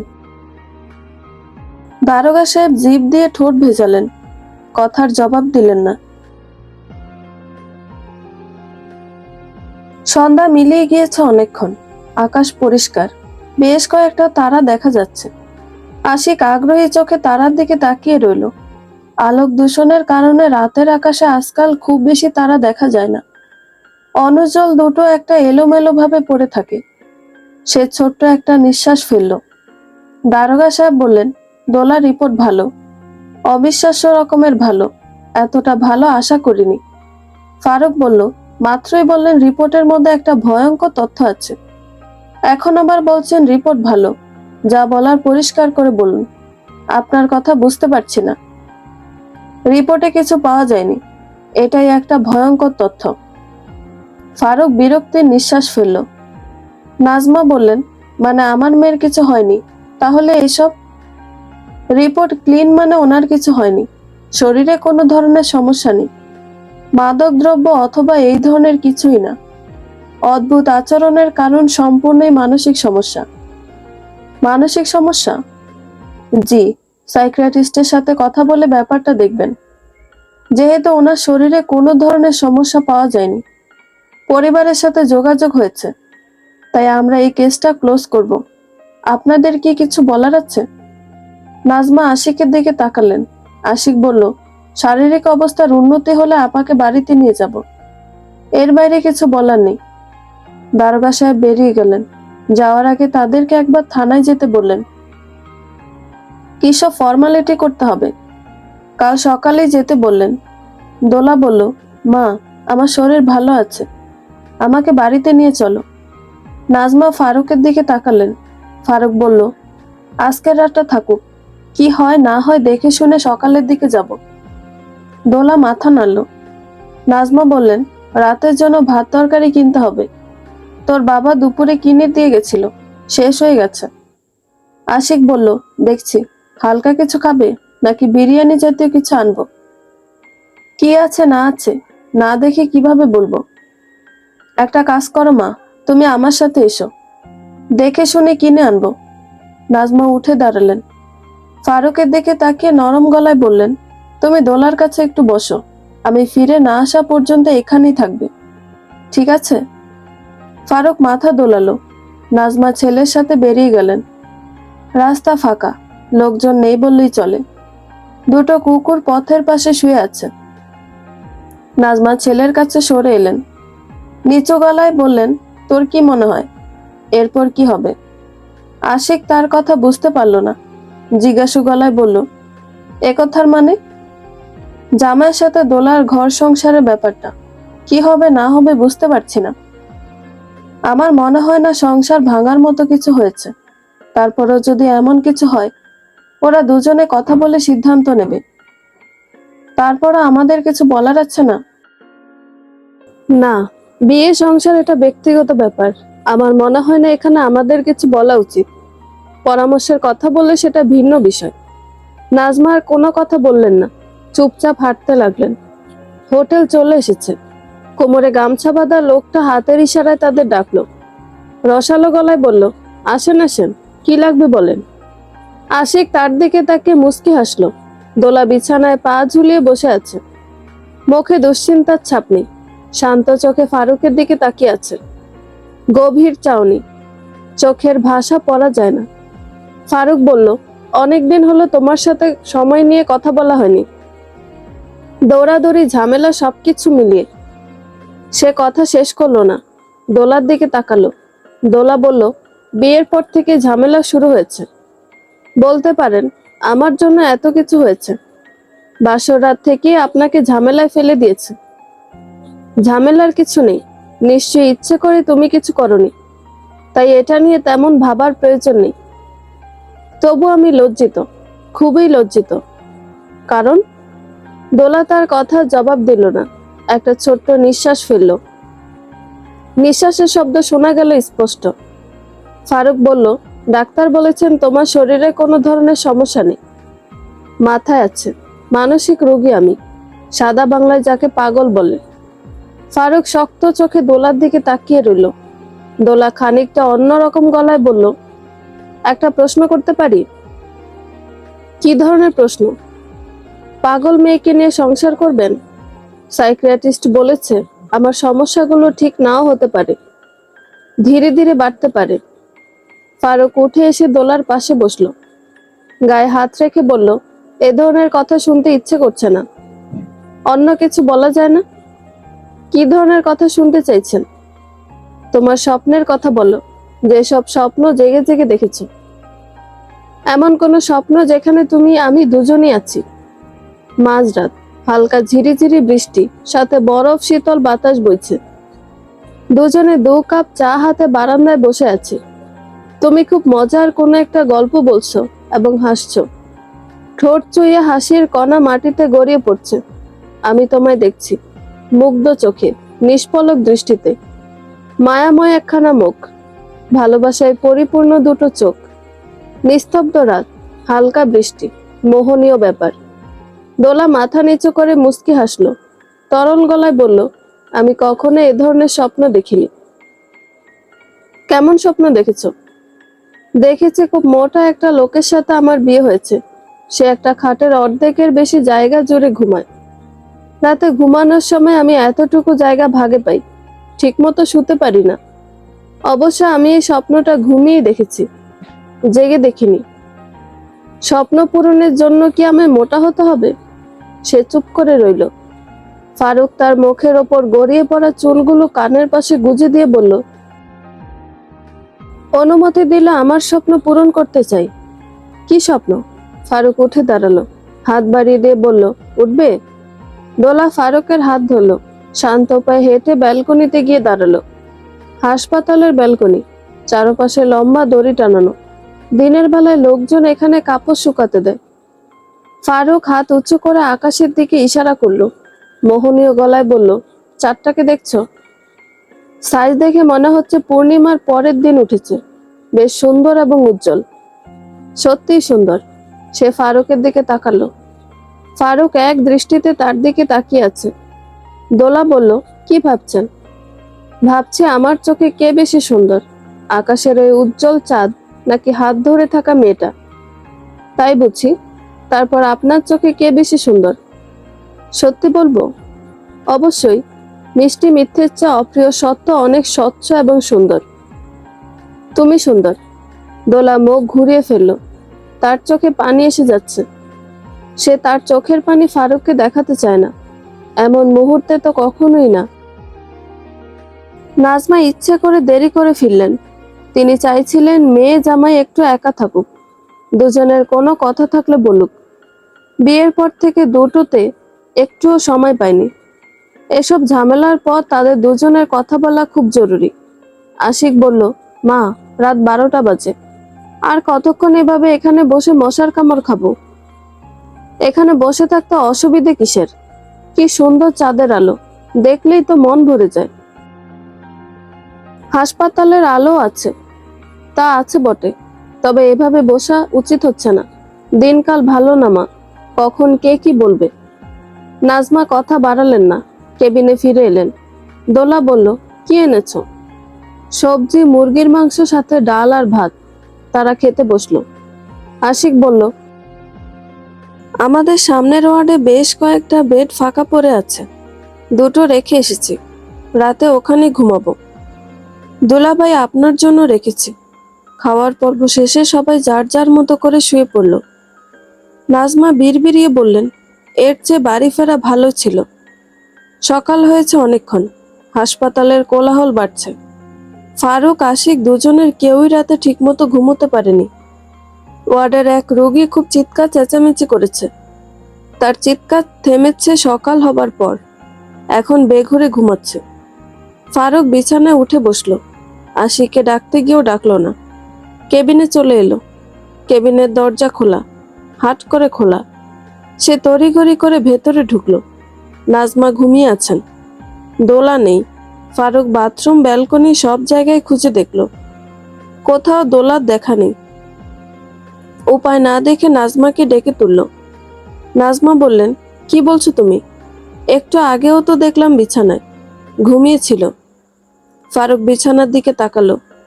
বালিশের নিচে একটা কাগজ, খানিকটা বের করে রাখা হয়েছে। সে চটজলদি কাগজটা তুলে নিল। তবে কি দোলা সব শুনে ফেলেছে? সেজন্য চলে গিয়েছে? সে আর ভাবতে পারল না। ধপ করে বিছানায় বসে পড়ল। তার কপালে বিন্দু বিন্দু ঘাম জমতে শুরু করেছে। নাজমা চোখ মুখ ফ্যাকাশে করে আশিককে ডাকতে লাগলো। আশিক তখনও ঘুমোচ্ছে, বেশ আরাম করে ঘুমোচ্ছে। মায়ের ডাক তার কানে পৌঁছাচ্ছে না। ফারুক মাথা নিচু করে বসে আছে। তার ভ্রু কুঁচকানো, চোখ মুখে দুশ্চিন্তার ছাপ। গতকাল রাতে মাজেদা বিবি কল দিয়েছিলেন। প্রথমে খানিকক্ষণ সাধারণ কথাবার্তা বললেন, সবার খোঁজ খবর করলেন। অনেক ভনিতার পর আসল কথা পারলেন। অন্যরকম গলায় বললেন, তোর বড় খালা একটা কথা বলছিল, আমার মনে ধরেনি। কড়া কথা শুনিয়ে কল কেটে দিয়েছে। তিনি ভেবেছিলেন বড় খালা কি বলেছে সে কথা ফারুক জানতে চাইবে, কিন্তু ফারুক জানতে চাইল না। ভালো মন্দ কিছু বলল না, চুপ করে রইল। মাজেদা বিবি বললেন, তোর খালা বলছিল বৌমা গোটা একটা রাত বাইরে কাটিয়েছে। কি করেছে না করেছে সেসব কিছুই তার মনে নেই। কাদায় পড়েছিল, এমনও তো হতে পারে যে বাজে লোকের খপ্পরে পড়েছিল। এতটুকু বলে তিনি আমতা আমতা করতে লাগলেন। ফারুকের চোয়াল শক্ত হয়ে গেল। সে বেশ কড়া গলায় বলল, যদি এমন কিছু হয়ে থাকে তাহলে তোমার কি পরামর্শ মা? বড় খালা আর কি বলেছে? কোনো পরামর্শ দেয়নি? কিভাবে যে বলি, তোর খালা বলছিল আজকাল কি সব টেস্ট ফেস্ট বেরিয়েছে, ওগুলো করিয়ে দেখতে। তারপর যদি দেখা যায় সত্যি দোলার সাথে খারাপ কিছু হয়েছে, তখন তখন না হয় আমরা সবাই বসে একটা আলোচনা এলাম। সারা জীবনের ব্যাপারে হেলাফেলা করা উচিত না। তুই বৌমাকে বলে ওসব করিয়ে নে। তুমি মা, তাই সম্মান দিয়ে কথা বলছি। অন্য কেউ হলে তার জিভ টেনে ছিঁড়ে ফেলতাম, যেন দ্বিতীয়বার আর কখনো অনুমানের ভিত্তিতে এ ধরনের কুৎসিত কথা বলার সাহস না করে। আমার স্ত্রী, আমার ব্যক্তিগত ব্যাপার। আর তার ব্যাপারে তৃতীয় কোনো ব্যক্তির পরামর্শ, মন্তব্য কোনো কিছু আমি বরদাস্ত করব না। তুই এত রেগে যাচ্ছিস কেন? তোর বড় খালা এমনিতেই। এই ব্যাপারে আর কোনো কথা শুনতে চাই না। তুই একটু শান্ত হ। আগ বাড়িয়ে খালাকে কিছু বলতে যাস না। বৌমা কোথায়? সে তার মায়ের কথা জবাব দেয়নি। ভালো মন্দ শুনিয়ে কল কেটে দিয়েছে। সে জানে এসব কথা শুধু তার খালার একার নয়, মায়েরও। দোলার ঘটনা জানার পর থেকে মাজেদা বিবি কেমন উৎসুক করছেন। গতদিন দোলাকে বেশ খুঁটিয়ে খুঁটিয়ে জিজ্ঞেস করেছেন। দোলা তার কথার জবাব দিতে পারেনি। ছোট্ট করে বলেছে তার কিছু মনে নেই। ফারুক হাতের উল্টো পিঠ দিয়ে কপালের ঘাম মুছল। গত রাতে মায়ের সাথে কথা বলার সময় ব্যালকনিতে চলে গিয়েছিল। দোলা ছিল কেবিনে। পরে খেয়াল করতে পেরেছে ব্যালকনির যে পাশটা কেবিনের বাথরুম সাথে লাগানো, সেই জায়গায় দাঁড়িয়ে কথা বলেছে। দোলা যদি বাথরুমে ঢুকে থাকে তাহলে সে পরিষ্কারভাবে সব কথা শুনেছে। ব্যাপারটা নিয়ে ফারুক বেশ ভয়ে ছিল। দোলা এই ব্যাপারে কোনো কথা না বলায় ধরে নিয়েছিল সে কিছু শোনেনি। ফারুক আবারও কপালের ঘাম মুছল। আশিক বলল, দোলা ভাই, কাগজে কি লেখা আছে? আপাকে কিছু লিখে গিয়েছে? না, এই কাগজে কিছু লেখা নেই, সম্পূর্ণ সাদা কাগজ। নাজমা অস্ফুট স্বরে কেঁদে উঠলেন। আশিক দুহাতে মাথার চুল খামচে ধরে বলল, হাসপাতালের ভেতরে খুঁজে দেখেছেন? ব্যালকনিতে গিয়েছিলেন? ব্যালকনিতে গিয়েছিলাম, ওদিকে নেই। মা, তুমি কোথায় ছিলে? একটু খেয়াল রাখতে পারলে না? নাজমা কিছু বললেন না, কাঁদতে লাগলেন। হঠাৎই কেউ দরজার উপর হাত রাখলো। বিস্মিত স্বরে বলল, কি হয়েছে মা, কাঁদছো কেন? নাজমা ছুটে মেয়ের কাছে গেলেন। গায়ে মাথায় হাত বুলিয়ে দিয়ে বললেন, না বলে কোথায় গিয়েছিলি? দোলা বলল, নিচে একটু হাঁটতে গিয়েছিলাম। খুব ভোরে ঘুম ভেঙে গিয়েছে, বসে থাকতে ভালো লাগছিল না। তারা স্বস্তির নিঃশ্বাস ফেলল। ফারুক বলল, যা ভয় পাইয়ে দিয়েছিলে? কি জন্য ভয় পেয়েছেন? আপনার পাগল বউ আবার হারিয়ে গিয়েছে কিনা সেই ভয়? একথা বলার কারণ? এমনিতেই, বিশেষ কোনো কারণ নেই। বলতে ইচ্ছে করলো তাই বললাম। ফারুক রাগী চোখে তাকালো, কিছু বলল না। আশিক বলল, তোমরা বসো, আমি গিয়ে সকালে নাস্তার জন্য কিছু কিনে নিয়ে আসছি। দোলাভাই যাবেন নাকি? দুজনে চা খেয়ে আসবো। চরম অনিচ্ছায় সে উঠে দাঁড়ালো, আর চোখে দোলার দিকে তাকিয়ে বলল, চলো। দুজনে বেরিয়ে গেল। নাজমা দোলার হাত ধরে বললেন, ওভাবে কথা বললি কেন? জামাই কি তোকে কিছু বলেছে? না মা, সে আমায় কিছুই বলেনি। তাহলে হঠাৎ পাগল বউ বললি কেন? বলতে ইচ্ছে করেছে তাই বললাম। সকালে খাওয়ার আগে তোর একটা ওষুধ আছে, ওষুধটা খেয়ে নে। দোলা হাত বাড়ালো, অন্যরকম গলায় বলল, একটা কথা বলবো মা? নাজমা চিন্তিত গলায় বললেন, কি কথা বলবি? যদি সত্যি আমার মাথার সমস্যা ঠিক না হয়, যদি পাগল হয়ে যাই, স্বামী সংসার না হয়, তবে কি তোমরা তোমাদের ঘরে আমায় ঠাঁই দেবে? এসব কি কথা বলছিস? মা বাবা কি কখনো তাদের সন্তানকে ফেলে দিতে পারে? পারে না বলছো? না রে মা, সন্তান যেমনই হোক না কেন, বাবা মা তাদের ফেলে দিতে পারে না, তাদের থেকে মুখ ঘুরিয়ে নিতে পারে না। শারমিনকে কেন ফেলে গিয়েছিল? ওই মেয়েটা তো খুব সুন্দর, হাতে গড়া পুতুল মতো। তিনি বিস্মিত মুখে বললেন, শারমিনকে? আগে তো এই নামের কারো কথা বলিসনি। দোলা মাথা নাড়তে লাগলো। নাজমা ভীষণ চিন্তিত হয়ে পড়লেন। আহসান সাহেবকে কল দিয়ে বললেন, তুলুন ডাক্তারের একটা সিরিয়াল কেটে রাখুন, দোলাকে ওনার কাছে নিয়ে যাব।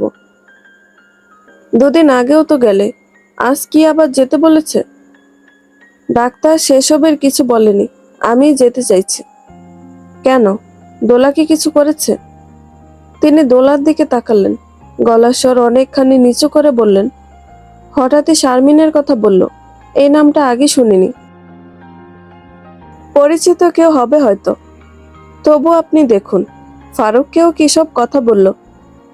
ফারুককে আবার কি বলেছে? বাকি কথা সরাসরি বলবো, আপনি সিরিয়াল দেওয়ার ব্যবস্থা করুন। আহসান সাহেব কল কেটে দিলেন।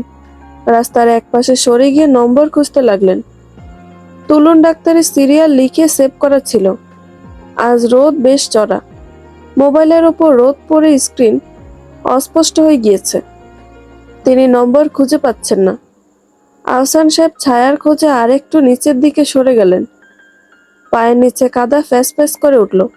তিনি দীর্ঘশ্বাস ছেড়ে ফোনের দিকে তাকিয়ে রইলেন। এখানে একটু ছায়া আছে। দোলার ছুটি হলো বেলা 1টার পর। হাসপাতালের ভেতরে মানুষ গিজগিজ করছে, পা ফেলার জায়গা নেই। বুড়ো মতো ভদ্রলোকটা বাচ্চা একটা মেয়ের হাত ধরে দাঁড়িয়ে আছে। বাচ্চাটা খুব জোরে চিৎকার করে কাঁদছে। আশিক বলল, আপাকে নিয়ে ওই ডাক্তারের কাছে যেতে হবে বললে, আমি যাব? ফারুক বলল, তুমি আম্মাকে নিয়ে বাড়িতে যাও, আমি দোলার সাথে যাচ্ছি। নাজমা গম্ভীর গলায় বললেন, তোমাদের কাউকে যেতে হবে না, রাতে ঘুমোতে পারোনি, বাড়িতে গিয়ে বিশ্রাম করো, দোলার সাথে আমি যাব। ফারুক দোলার মুখের দিকে তাকালো। সে শান্ত ভঙ্গিতে তাকিয়ে আছে, চোখ মুখ স্বাভাবিক। সে একটা ছোট্ট নিঃশ্বাস গোপন করলো। তাদের চেম্বারে ঢুকতে বিকেল হয়ে গেল। আজকে রোগীর খুব ভিড়। শেষ মুহূর্তে সিরিয়াল দেওয়া হয়েছে, বিধায় সবার শেষে সিরিয়াল পড়েছে। এতক্ষণ বাইরে বসে অপেক্ষা করছিল। নাজমা ভীষণ বিরক্ত হয়েছেন। কোনো ডাক্তার একজন রোগী দেখতে 8 ঘন্টা সময় নেয়। এখনকার ডাক্তাররা মিনিট 2-1-এর মধ্যে সব কথা শেষ করে দেয়। তুলুন সাহেব চেয়ারে বসে পা দোলাচ্ছিলেন। তাদের দেখে পা দোলানো থামিয়ে দিলেন।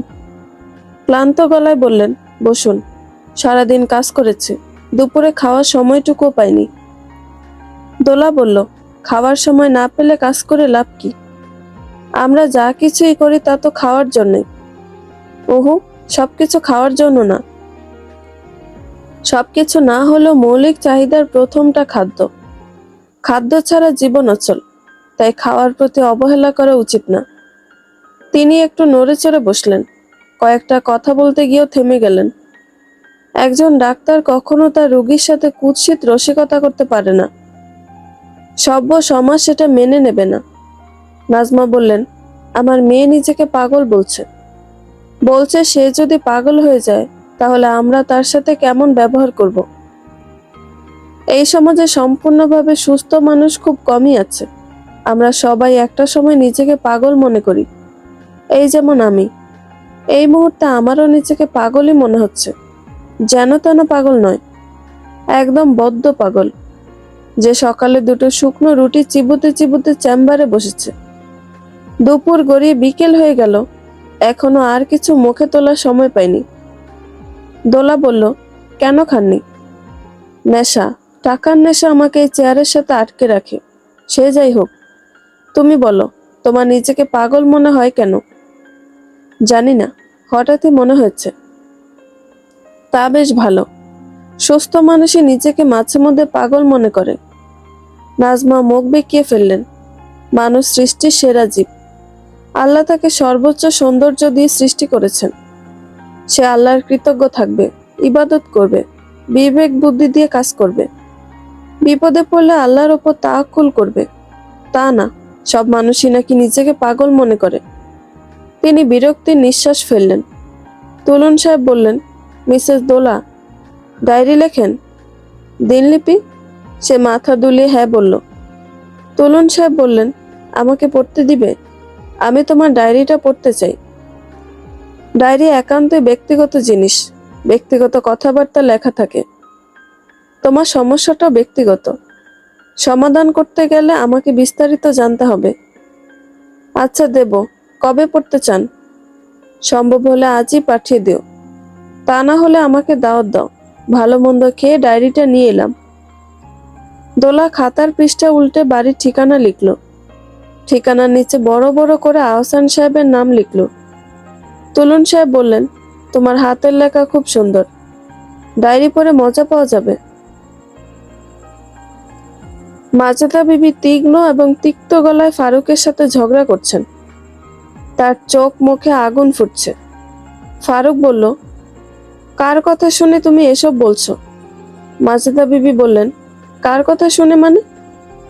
তোর বাবার কাছে কল এসেছিল, বলল তুই অফিসে যাচ্ছিস না, চাকরিটা একবার হারাতে গিয়ে ফেরত পেয়েছিস, এখন আবার হারাতে চাস নাকি? চাকরির ব্যাপারটা আমি বুঝবো, কথা বলে নিয়েছি। এসব নিয়ে তোমাদের চিন্তা করতে হবে না। কেন চিন্তা করতে হবে না? আমরা কি তোর ভালো চাই না? সে কথা একবারও বলিনি। বুঝিয়ে দিচ্ছিস, লোকে ঠিকই বলে, ছেলে বিয়ে করালে মা বাপ পর হয়ে যায়। মা, তুমি কি আজকাল সিরিয়াল দেখা শুরু করেছো নাকি? টিপিক্যাল শাশুড়িদের মতো কথাবার্তা বলছো। কি হয়েছে তোমার? আমার কিছু হয়নি, যা হয়েছে তোর হয়েছে। সুন্দরী বউ পেয়ে বউয়ের লেজে লেজে ঘুরে বেড়াচ্ছিস। আহ মা, আস্তে কথা বলো, এটা তোমার বাড়ি না, আশিক পাশের ঘরেই আছে। সে শুনতে পেলে কি ভাববে? ওরা আর কি ভাববে? মানসিক রোগী মেয়েকে আমাদের ঘাড়ে চাপিয়ে দিয়ে দিব্যি আছে। এবার কিন্তু বাড়াবাড়ি হয়ে যাচ্ছে। মান সম্মান বলে তো একটা কিছু আছে। মাজেদা বিবি আরো কিছু বলতে যাচ্ছিলেন। নাজমা এবং দোলাকে দেখে থেমে গেলেন। নাজমা বললেন, এভাবে চিৎকার চেঁচামেচি করছেন কেন? কি নিয়ে কথা হচ্ছে? ফারুক জিভ দিয়ে ঠোঁট ভেজালো। মেকি হেসে বলল, তেমন কিছু না। ডাক্তার কি বলেছে? দোলা সমস্যার কথা কি কিছু বলল? তিনি কথার জবাব দিলেন না, চোখ বড় করে তাকিয়ে রইলেন। সন্ধ্যা হয়ে এসেছে, সূর্যের লাল আলো জানালার ওপর পড়েছে।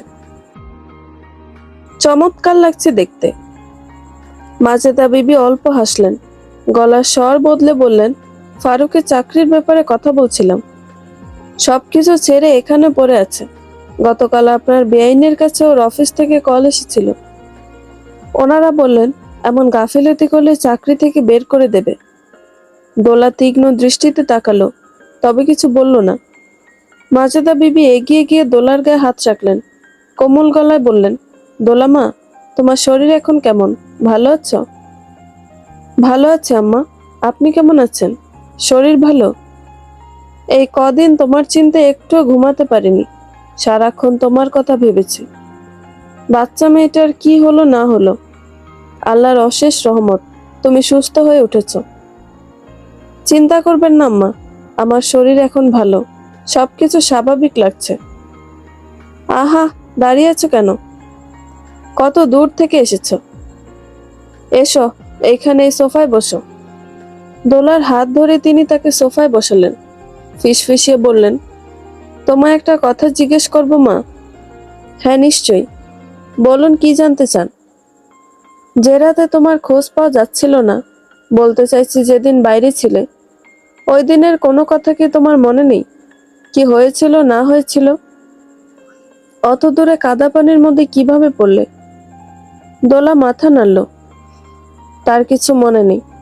ক্লান্ত গলায় বলল, আম্মা, আমি নিজের ঘরে যেতে চাই। আজকে গোসল করা হয়নি, গা কুটকুট করছে। মাজেদা বিবি চওড়া হাসি হাসলেন। দোলা উঠে গেল। সত্যিই তার গা কুটকুট করে, সময় নিয়ে গা ধুতে হবে, না হলে রাতে ঘুমোতে পারবে না, ঘুম আসবে না। সে তোয়ালে হাতে বাথরুমে ঢুকলো। সুইচ টিপে বাতি জ্বালিয়ে আয়নার দিকে তাকালো। মুখ শুকিয়ে গেছে, চোখের নিচে কালচে দাগ, চেহারায় ক্লান্তির ছাপ স্পষ্ট।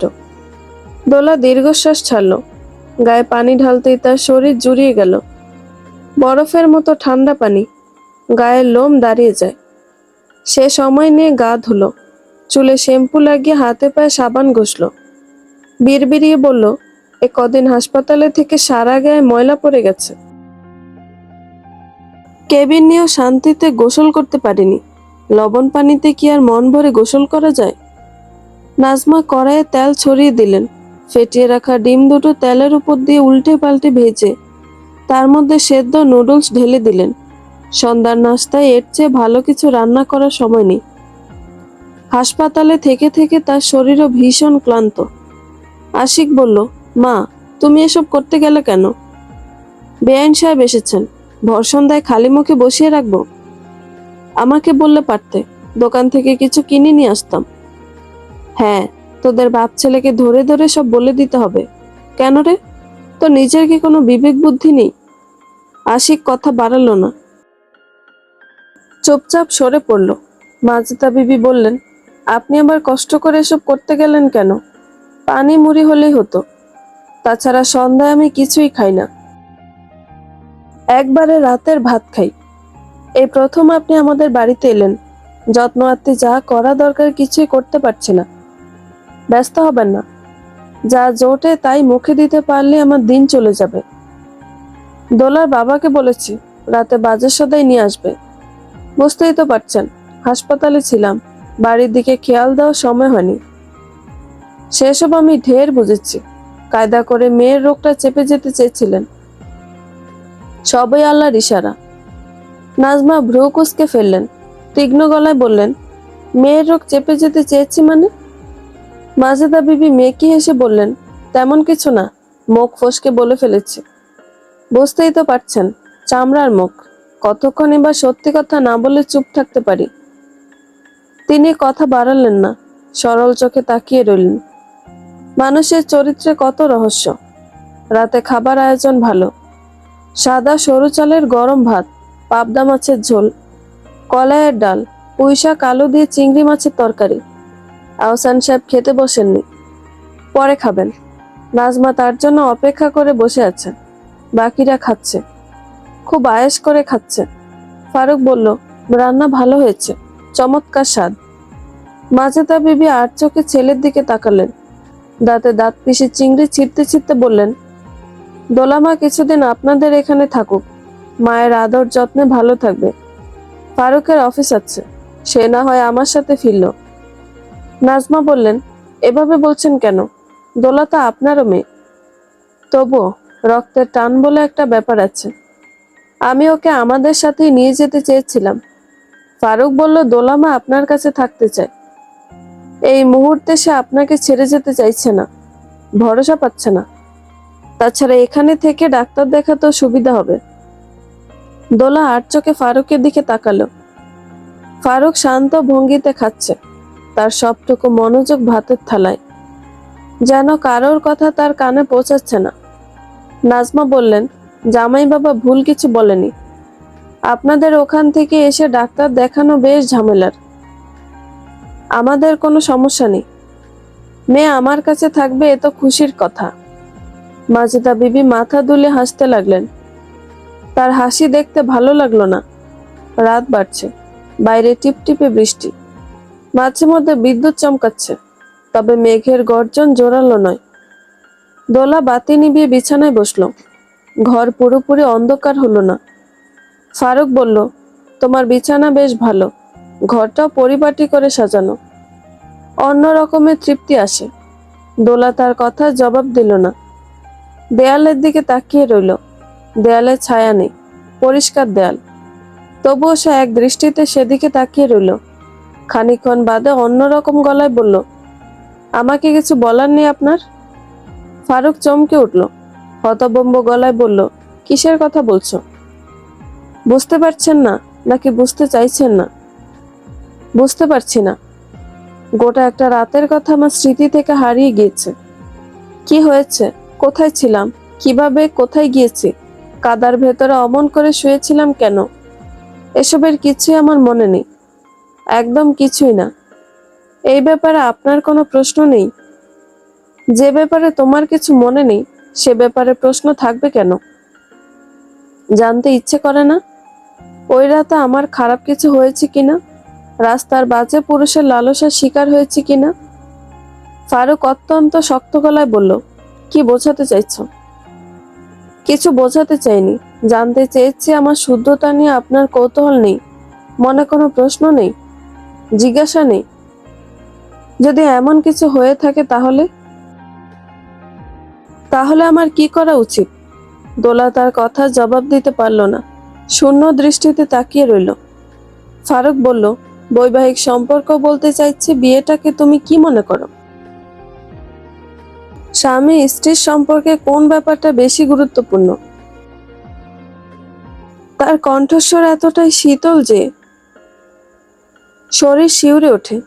দোলা কেঁপে উঠল, ভাঙা গলায় বলল, আপনি বলুন, বিয়ে আপনার কাছে কি? বৈবাহিক সম্পর্ক মানে কি? আমার কাছে বিয়ে মানে পবিত্রতা, সুখ দুঃখ ভাগ করে নেওয়ার মতো কাছের একজন মানুষ পাওয়া, যে আমার বিশ্বস্ত বন্ধু, ভরসার জায়গা, আবেগের স্থান, আমার দুর্বলতা, জীবন সঙ্গী। পবিত্রতাকে কিভাবে ব্যাখ্যা করেন? ফারুক সরল চোখে তাকালো, শান্ত গলায় বলল, তোমার কথা বুঝতে পারছি, কি বোঝাতে চাইছো সেটাও বুঝেছি, সেই জন্য স্পষ্ট করে বলছি, ওই রাতের ব্যাপারে আমার কোনো প্রশ্ন নেই। কেউ তোমার শরীর ছুঁয়েছে কিনা সে কথা জানার আগ্রহ নেই, কখনো হবেও না। শুনেছি মানুষ যাকে ভালোবাসে তার শরীরে অন্যের স্পর্শ মেনে নিতে পারে না। আমিও পারি না। আমার স্ত্রী থাকা অবস্থায় কেউ যদি কখনো তোমার সম্মতিতে, তোমার ইচ্ছায় তোমার শরীর স্পর্শ করে, সেদিন তুমি আমার হিংস্রতা দেখতে পাবে। এমনকি তোমায় মেরে ফেলতেও দ্বিধা করব না, এতটুকুও না। সে মাথা নিচু করে রইল। ফারুক অসম্ভব কোমল গলায় বলল, সেদিনের ব্যাপারটা জানি। খুব করুণ অবস্থায় তোমাকে উদ্ধার করা হয়েছিল। তুমি নিজের ঠিকানা বলতে পারছিলে না, কোথায়, কেন, কিভাবে কিছু বলতে পারছিলে না। অসুস্থ মানুষের মস্তিষ্ককে চাপ দেওয়া শুধু অন্যায় নয়, ঘোরতর অপরাধও বটে। দোলা কথা জবাব দিল না, মাথা নিচু করে রইল। ফারুক বলল, একটা ব্যাপার স্পষ্ট করে নিতে চাই, তোমার বিয়ে আমার সাথে হয়েছে, দেখে শুনে পরিবারের সম্মতি নিয়ে হয়েছে। আমি তোমাকে পছন্দ করি, ভালোবাসি, আমার জীবনের বাকি মুহূর্তগুলো তোমার সাথেই কাটাতে চাই। আর এটা একান্তই আমাদের ব্যক্তিগত ব্যাপার। জীবনে চলার পথে যদি কখনো মনে হয় আমি তোমার সাথে সুখী নই, অথবা তুমি আমার সাথে থাকতে চাইছো না, সম্পর্কের তিক্ততা ছাড়াছাড়ি পর্যন্ত পৌঁছে গিয়েছে, তখন এই ব্যাপারে আমি অন্যের মতামত গ্রহণ করব না। হয় আমি তোমাকে তালাক দেব, নয়তো তুমি বিনিময় নিয়ে মুক্ত হয়ে যাবে। এখানে আর কারো কোনো কথা নেই, মতামত নেই, পরামর্শ নেই, বুঝতে পারলে? সে তবুও কিছু বলল না। নিজেকে নিয়ে শতভাগ নিশ্চয়তা দিতে পারছি না। মানুষ মাত্রই পরিবর্তনশীল। তবে আমি তোমাকে চাই, জীবনের শেষ দিন পর্যন্ত শুধুমাত্র তোমার সাথেই থাকতে চাই। দোয়া করি আল্লাহ যেন আমার এই চিন্তাকে বাঁচিয়ে রাখেন। আমি আমার জীবনে একজন নারীকে নিজের স্ত্রী হিসেবে চাই। তুমি সেই নারী। দোয়া রাখবে যেন আমার আসক্তি তোমাতেই জড়িয়ে যায়, শুধুমাত্র তোমাতে। আমি অসুস্থ, সাইকিয়াট্রিস্ট দেখছে, মানসিক সমস্যা, যাকে লোকে পাগল বলে। যদি এই রোগ না সারে, যদি আমার মস্তিষ্ক সম্পূর্ণভাবে নিজের অস্তিত্ব হারিয়ে ফেলে, তখন কাল যদি আমার অ্যাক্সিডেন্ট হয়, পা হারিয়ে বিছানায় পড়ে থাকি, যদি আমার খুব বড় কোনো রোগ ধরা পড়ে, তবে তুমি আমায় ছেড়ে চলে যাবে? দোলা মাথা নাড়ল। সে বুঝতে পেরেছে। হঠাৎই তার চোখ জ্বালা করছে। চোখে পানি আসার আগে এমন করে চোখ জ্বালা করে। রাত বাড়ছে, বৃষ্টির শব্দ বাড়ছে, খুব জোর বাতাস বইছে। মনে হয় ঝড় শুরু হয়েছে। হোক ঝড়, দুনিয়া উলট পালট হয়ে যাক, সব তলিয়ে যাক, সবকিছু ভাসিয়ে নিয়ে যাক, তাতে তার আর কিছু যায় আসে না। সামান্য কয়েকটা কথা যেন তার জীবনের সমস্ত চাহিদা পূরণ করে দিয়েছে। এই জীবনে পৃথিবীতে তার আর কিছুই চাওয়ার নেই। নাজমা খুব ভোরে ঘুম থেকে উঠলেন। ঘরদোর ঝাড় দিয়ে চুলোয় চায়ের পানি চাপালেন। ফারুক চলে যাবে, মাজেদা বিবিও তার সাথে ফিরবেন। সকালের নাস্তায় তাদেরকে খুব ভালো কিছু একটা বানিয়ে দিতে হবে। তিনি কড়াইয়ে 1 খাবলা লবণ ফেলে দিলেন। ময়দার ভার বের করে পাশে রাখলেন। ফ্রিজ থেকে গরুর গোশত বের করলেন।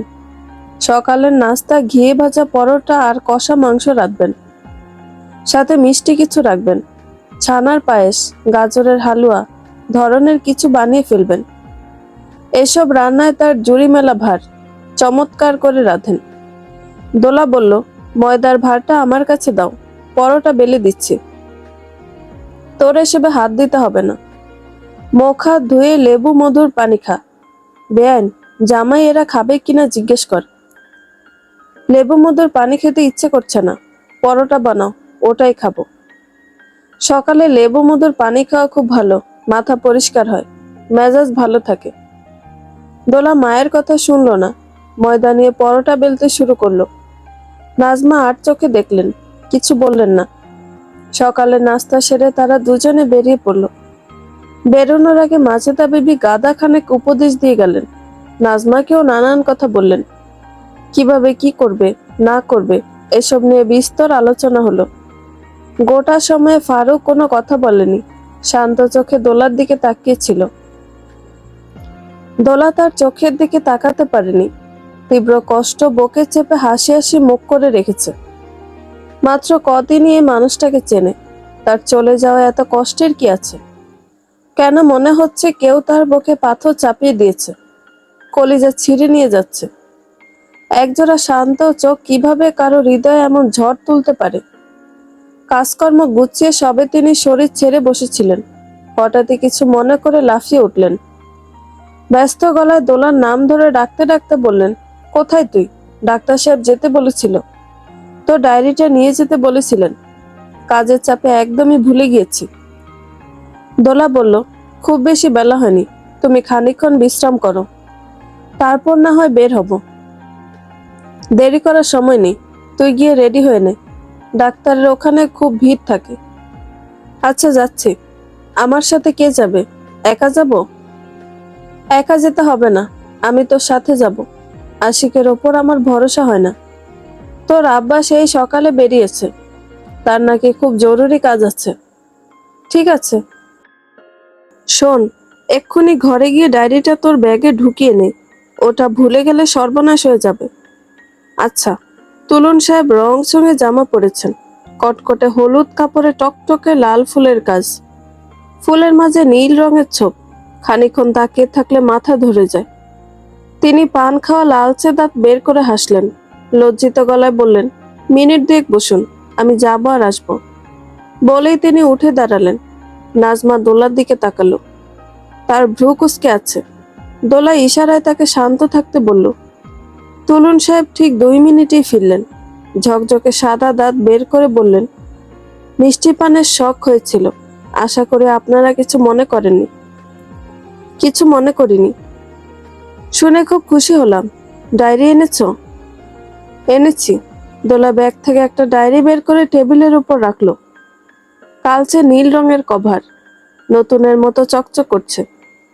তুলুন সাহেব ডায়েরিটা হাতে তুলে নিলেন, পাতা উল্টে বললেন, কতদিনের কথা আছে? 6 মাসের। বছরের শুরুতে কিনেছিলাম। হাতের লেখা খুব চমৎকার, পড়ে আরাম পাওয়া যাবে। ধন্যবাদ। আর কোনো সমস্যা হয়েছে? ভুলে যাওয়া, ভয়, ভীতি, কোনো কিছু? কিছু হয়নি, আমি ভালো আছি। আপনার ভেতরের মানুষটা কেমন আছে? আপনার আত্মা কেমন আছে? আপনি হঠাৎ আমায় আপনি করে বলছেন কেন? তিনি হাসলেন, মাথা দুলিয়ে বললেন, তোমার মস্তিষ্ক শতভাগ কাজ করছে, বরং আগের চেয়ে তীক্ষ্ণ হয়েছে। এটা খুব ভালো ব্যাপার। এই ডায়েরিটা আমি আমার কাছে রাখছি, পরে জানাবো। নাজমা বললেন, পরে জানাবেন মানে? কখন জানাবেন? তার কণ্ঠে ব্যাকুলতার ছাপ স্পষ্ট। তুলুন সাহেব বললেন, যতক্ষণ সময় লাগবে ততক্ষণ। আপনাদের একটা মোবাইল নম্বর দিয়ে যান, বাড়ির ঠিকানা লিখে দিয়ে যান। সন্ধ্যার মধ্যে শেষ করতে পারলে রাতে আপনাদের ওখানে যাব। যাওয়ার আগে কল দিয়ে জানিয়ে যাব। ভালো মন্দ রান্না করে রাখবেন। লেবুর সাথে সোডা মিশিয়ে একটা পানীয় বানাবেন।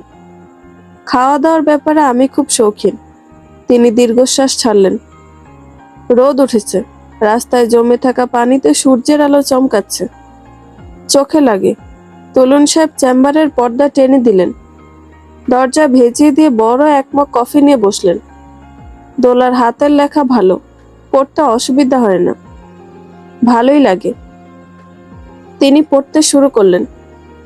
1-1-2025 বুধবার। আজ সকালেই ডায়েরি কিনলাম। নতুন বছরের নতুন ডায়েরি।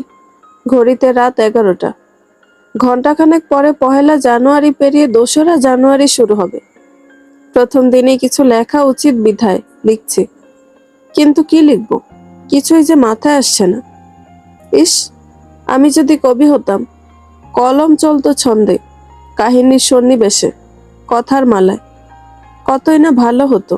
তবে আমি কবি নই। খুব করে ভাবলেও 2 লাইন কবিতা মাথায় আসে না, ছড়িয়ে ছিটিয়ে যায়। তোমায় দেখা পেলে আমি কবি হতাম। কবিতার ছলে মনের কথা বলতে চাইতাম, শুনতে তুমি। লেখাটা কেটে দেওয়া, এর মানে এই 2 লাইন লেখার পর দোলাইটাকে কেটে দিয়েছে। হয়তো পছন্দ হয়নি। তুলুন সাহেব কফির মগে চুমুক দিয়ে তারপর পড়তে লাগলেন। সবটাই এমন অর্থহীন লেখা, বিশেষ কিছু নেই। তিনি দীর্ঘশ্বাস ছাড়লেন। বাইরে ঝুম বৃষ্টি নেমেছে। শ্রাবণ মাসে রোদের কোনো ভরসা নেই। মুহূর্তে কালো মেঘ তাকে সরিয়ে জায়গা করে নিতে পারে। তুলুন সাহেব চেয়ারে বসে পা দোলাচ্ছেন। তার মাথাটা হঠাৎ ভার ভার লাগছে। ডায়েরি পড়তে পড়তে ঝিমুনি ধরে গিয়েছিল। একটা শব্দে হুড়মুড়িয়ে উঠে দাঁড়ালেন। তারপর থেকে মাথা ধরেছে। ডায়েরি পড়া শেষ। বিশেষ কিছু লেখা নেই, নিতান্তই সাধারণ কথাবার্তা। তিনি পরপর 2বার হাই তুললেন। বিড়বিড় করে বললেন, মনে হচ্ছে এই মেয়ের মানসিক কোনো সমস্যা নেই, অন্য কোথাও ঝামেলা হচ্ছে। ঝামেলার উৎস খুঁজতে হলে আমাকে তার বাড়িতে যেতে হবে। পরিস্থিতি দেখে কথাবার্তা বলে আসতে হবে। তিনি নিজের ভেতরে চরম উত্তেজনা অনুভব করলেন। বাচ্চা বয়সে গোয়েন্দাগিরি নিয়ে আগ্রহের সীমা ছিল না।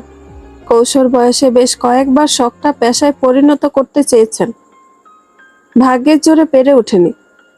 তিনি নাজমার নম্বরে কল দিলেন। গম্ভীর গলায় বললেন, রাধা, আপনাদের বাড়িতে ডিনার করছি। ঘটনা যা ঘটেছে সামনাসামনি বলতে হবে। নাজমা মাথা দুলিয়ে হাসলেন, আন্তরিক গলায় বললেন, নিশ্চয়ই, আপনি আসুন। কখন আসবেন? রাত 8টার আশেপাশে চলে আসব। ঠিক 9টায় ডিনার করি। 1 মিনিটে এদিক ওদিক হয় না। চিন্তা করবেন না, আমরা সব গুছিয়ে রাখব। কল কেটে গেল। তুলুন সাহেব মগে গরম পানি ঢেলে কফি তৈরি করলেন। মাথা পরিষ্কার না হলে কোনো কিছুতে শান্তি পাবেন না। কফি মস্তিষ্ককে কিছুটা উত্তেজিত করে, ফলে মাথা হালকা লাগে। কফি মুখে দিতেই তার চোখ মুখ কুঁচকে গেল। চিনি ছাড়া তেতো কফি, তবুও খেতে ভালোই লাগছে।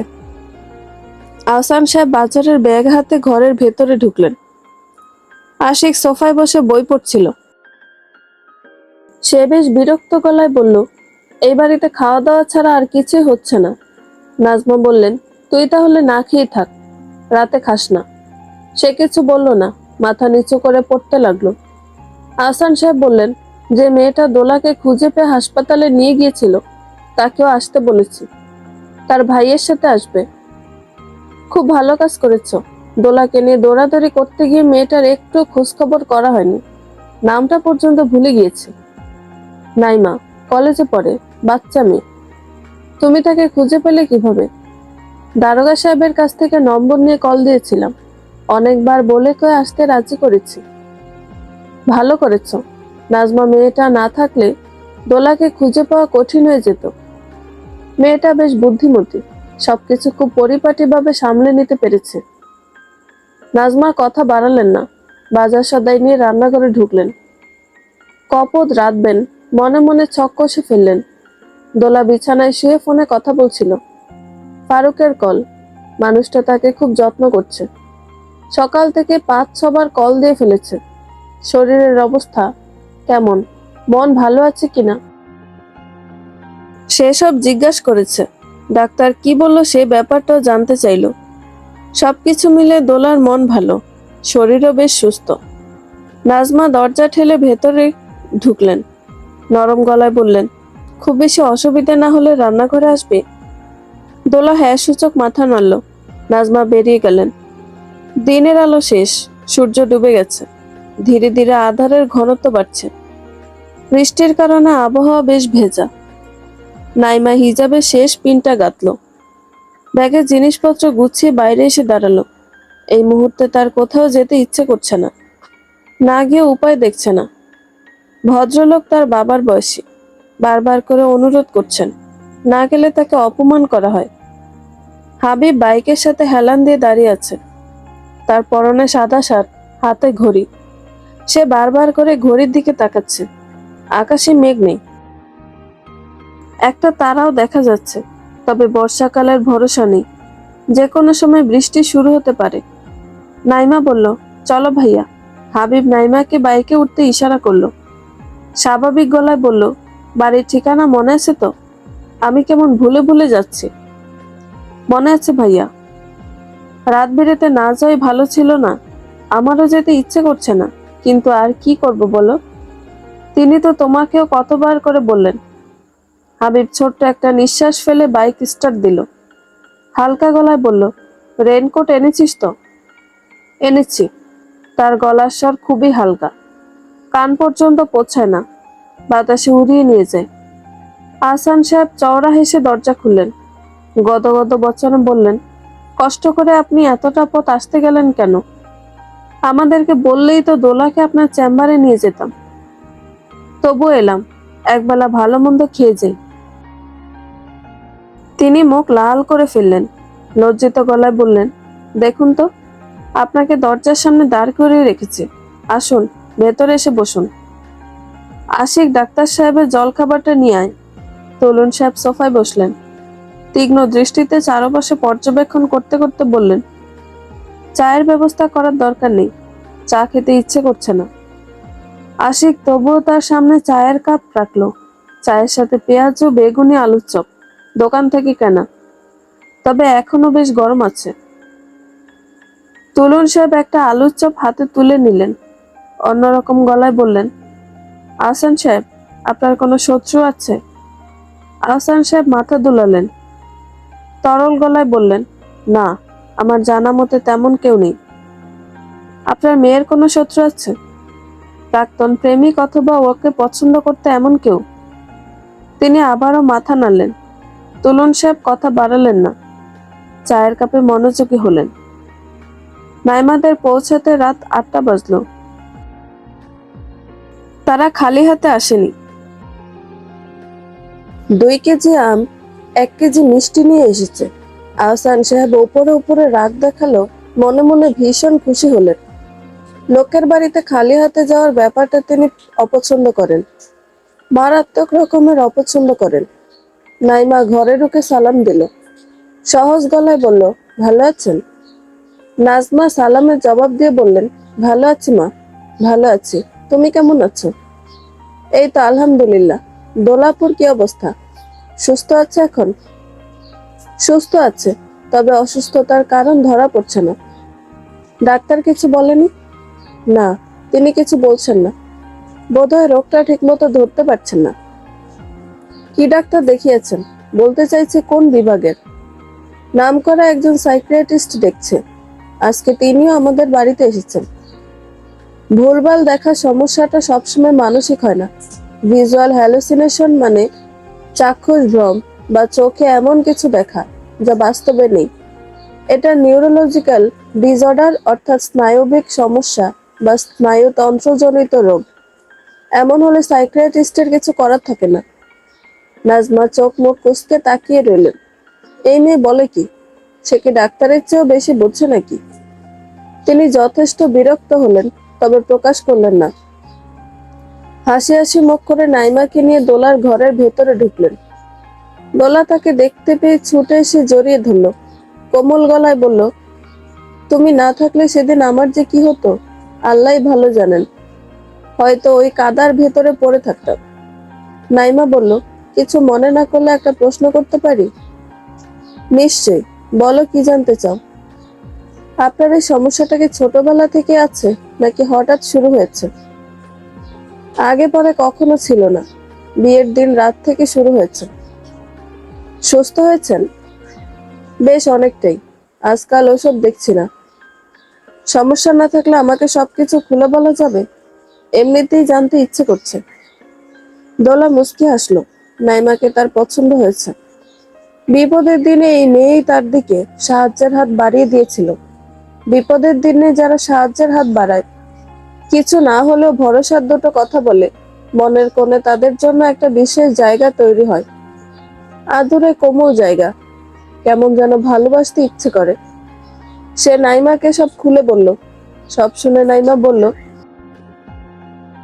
এমন কিছু আছে যেটা আপনি বিয়ের পর থেকে করছেন?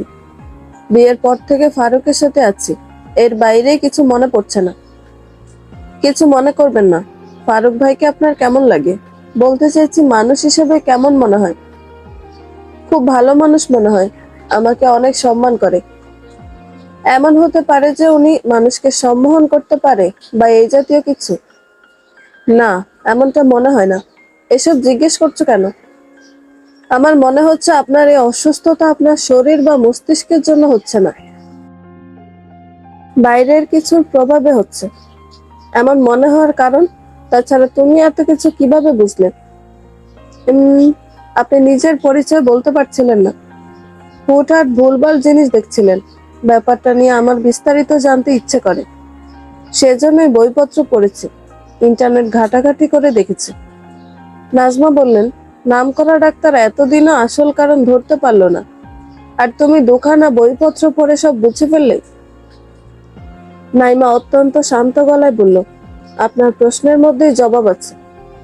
দোলা আপুকে যিনি দেখছেন, তিনি খুব বড় ডাক্তার, নামকরা সাইকিয়াট্রিস্ট। ওনাকে বলতে হলে আসল কারণটাই বলতে হবে। রোগীর ব্যাপারে সর্বোচ্চ নিশ্চয়তা দিয়ে চিকিৎসা করতে হবে। কিন্তু আমার তেমন কোনো বাধা নেই, যা খুশি অনুমান করতে পারি। নাজমা হতভম্ব হয়ে নাইমার দিকে তাকালেন। কথাটা তিনি বেশ তাচ্ছিল্য করে বলেছিলেন। মেয়েটা এমন চমৎকার উত্তর দিয়ে বসবে আশা করতে পারেননি। ছোট্ট একটা নিঃশ্বাস ফেলে বললেন, দোলা, বসার ঘরে আয়, ডাক্তার সাহেব তোকে ডাকছে। দোলা বসার ঘরে গেল। নাইমা তার পিছনে গেল। তুলুন সাহেব বললেন, তোমার শরীর কেমন? মন ভালো আছে? দোলা মাথা দুলিয়ে সোফায় বসলো। হাসি হাসি মুখ করে বলল, ভালো আছে। তা বেশ ভালো। আচ্ছা, আমায় একটা কথা বলো তো, এই ডায়েরিটা কি তুমি তোমার শ্বশুর বাড়িতে নিয়ে গিয়েছিলে? বিয়ের দিন থেকে আর কিছুই লেখা নেই। না, ডায়েরিটা এখানেই ছিল। ভেবেছিলাম নতুন কিনে নেব। তা ভালো, 9টা বাজতে চললো, আমার ডিনারের সময় হয়ে গিয়েছে। কিছু মনে না করলে খাবারের আয়োজন করুন। আশিক পাশে দাঁড়িয়ে ছিল। সে বেশ ব্যস্ত গলায় বলল, জি, সবকিছু গুছিয়ে রাখা আছে, আপনি টেবিলে এসে বসুন। তা বসতে পারি, তবে আমার একটা ব্যাপার আছে। খাওয়ার সময় আমি একা বসে খাই। আমার আশেপাশে কেউ খেতে বসলে আমার অস্বস্তি হয়। আহসান সাহেব নিচু দৃষ্টিতে হাবিবের দিকে তাকালো। হাবিব বলল, সমস্যার কিছু নেই, আমরা না হয় পরে খাবো। হাবিবের কথা শুনে তিনি স্বস্তির নিঃশ্বাস ফেললেন। তাদেরকে সোফায় বসিয়ে রেখে খাবার টেবিলে চলে গেলেন।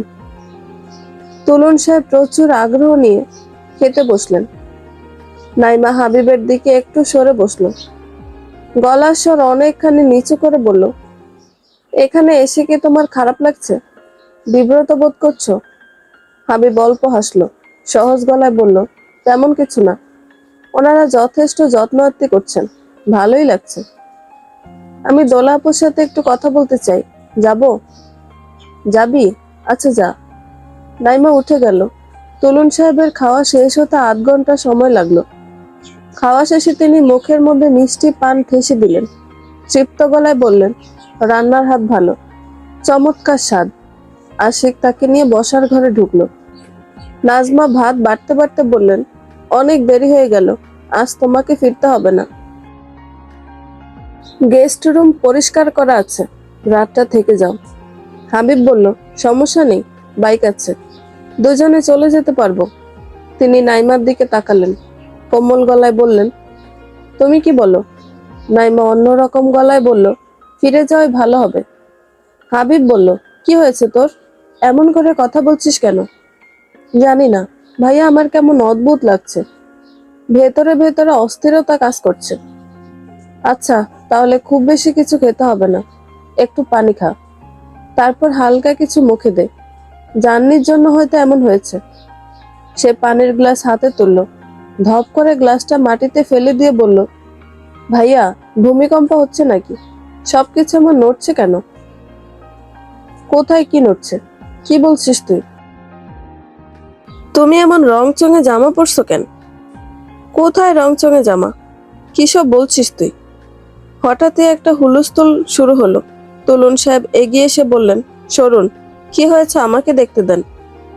সবাই সরে গেল, শুধু হাবিব এক চুলও নড়ল না। নাইমার হাত ধরে বসে রইল। বন্ধুরা, গল্পটি ভালো লেগে থাকলে একটা লাইক করে দিবেন এবং গল্প সম্পর্কে কোনো মতামত জানানোর থাকলে কমেন্ট করতে পারেন। গল্পের বাকি অংশ শোনার জন্য চ্যানেলটি সাবস্ক্রাইব করে পাশেই থাকবেন। ধন্যবাদ সবাইকে, ভালো থাকবেন।